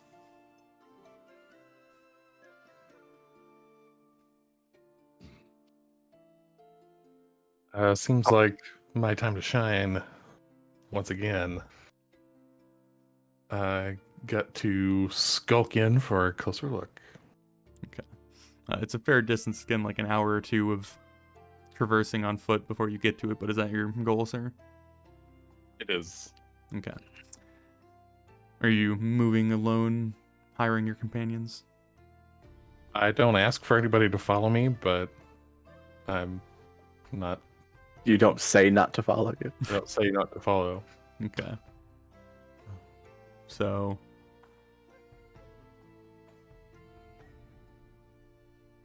Raynoon would likely follow at as far of a distance as he could manage and still keep sight, okay. just in case something happens. But 12 this time. Okay. Sven and Thomas, are you staying or going? Take the time to ritual up an unseen servant so it can watch the horse and the wagon. Is there a And distance then- limit of unseen servant? I don't believe so. Okay. No, 60 feet away, never mind. Okay, never mind. No, so yeah, just tie the thing up and saunter on after Quinlan. And then I imagine Thomas is probably following suit. Yeah. There won't be a time that I'm comfortable just hanging up myself in the woods, guy. I mean, you got Mr. Sparkles. and a horse. So, you see you got 12, Quinn? Yes. Okay. Go ahead and give me a perception as you grow closer.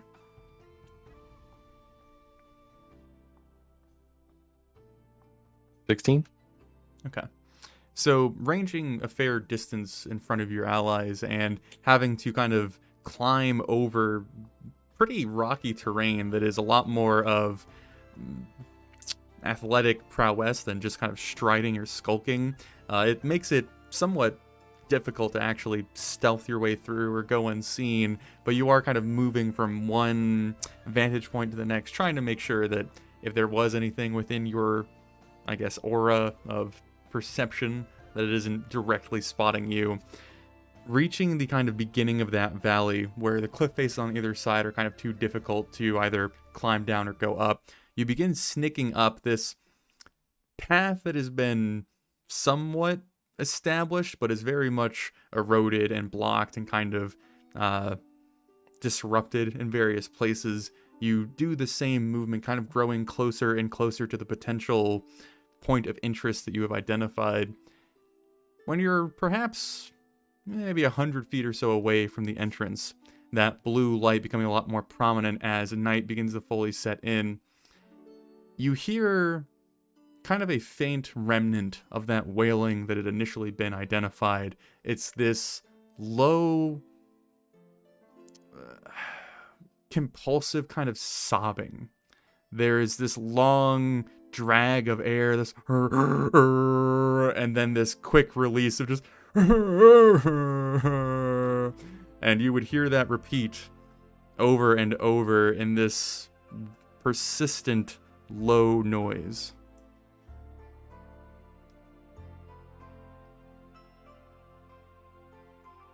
Well, if they're crying that hard, then they're not looking for me. So, continue mission. So I guess you're approaching up to the entrance itself? Yeah. Okay. There is perhaps maybe like a 20 or 30 foot kind of landing or plateau that you can kind of reach that is aligned with the entrance to this thing. And as you step up onto that, you do spot that there has been a fair amount of foot traffic in this area relatively recently, and if not recently, at least to the extent that it has left a permanent mark on the earth. Amongst the dust and the gravel and the loose debris of this mountainous terrain, you spot dried blood-stained stones amongst the mix, and this blood is basically just hanging on for dear life at this point. It is relatively aged and would easily be washed away by the next rain, but it is enough of a track to follow that you kind of see it meandering and splattering its way over to the small kind of enclosed lip or entrance that you can see that leads into a bit of darkness at the edge of your dark vision. But growing ever closer then, sir? Yes, no reason to turn back yet. I don't have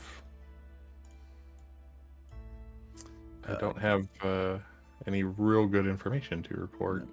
I will go ahead and do this then, sir. Give me one moment. Hopefully this works.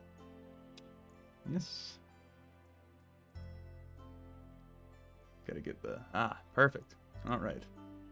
So there is daylight on the map, but that's more or less the limit of your dark vision, is probably the better way to figure that out. But you do begin to crawl... Stink bug on my finger. Okay, cool.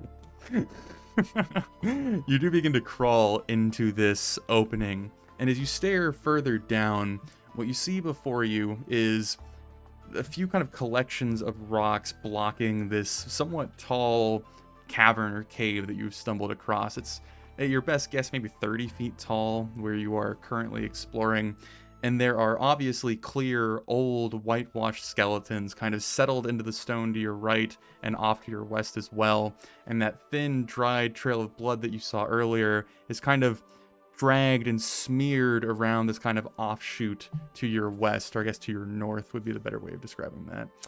One thing that you do notice as you are looking further off to the east, right around there is where I'm describing, there's this somewhat slanted higher pathway or lip or bridge is probably the best way to describe it, that starts high up on the left and then slowly descends down to the east. It's maybe about 10 or 15 feet higher than where you currently stand, and there's a passable area beneath it, almost kind of a natural archway that has been either cleared or traversed before. And amongst the rocks of this naturally worn cave, there are these small blue bits of light. As you kind of like focus in on them and try and identify them, they appear to be these kind of glowing blue mushrooms of some sort that have jutting out of the various rock formations and then drooping down these kind of white tendrily spores that hang from the actual cap. All right, I'm going to just hide where I am and let the party kind of catch up. Okay. Well, is everyone following him into this, I'm assuming? I was to say, I was going to ask if you motion us forward, since I've at least been holding back distance-wise. Yeah. Okay. Yeah, yes, I would come up to where he was at. Okay. I'll probably have you all, including you, Quinn, do another stealth check as you enter in.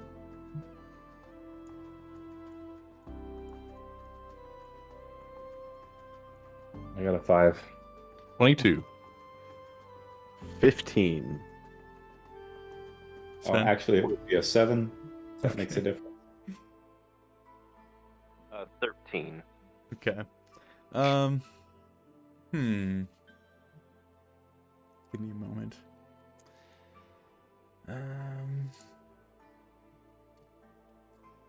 Thomas, in the current situation, how would someone such as yourself disrupt the tranquil peace that your party is somewhat establishing?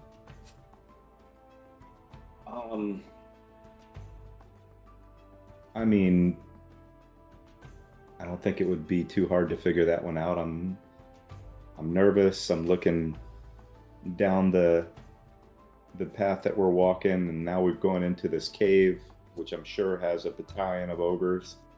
And as I'm focusing on the danger, I go to take a step, and I catch my foot, and I put my hand out on the wall to keep myself from falling, and a spider runs across it, and I just So as Quinn and Braynoon and Sven all skulk their way in, seeing the same scenery that Quinn had taken initially, kind of all registering what is going on, you're all able to hear that sobbing. It is much more refined and now raw, as it's clear that it is somewhere inside this network that you have entered into. Thomas, is the fear of the source of what that noise is kind of trickles down the back of your spine, causing the hairs on your neck to stand up on end. You try to skulk to the best of your abilities. Your eyes are kind of darting around all the different bits of stimulation that you're trying to identify. You stumble, and place your hand on the rock. This black blur of an insect darting by as you go to instinctively kind of like flick it off, and it flips to your palm. You start shaking it vigorously, letting out this kind of surprised yelp, and you would hear it echo off into the cavern in front of you before the sobbing ceases, and you're all left in this kind of eerie moment of complete silence. And that's where we're going to end today's session.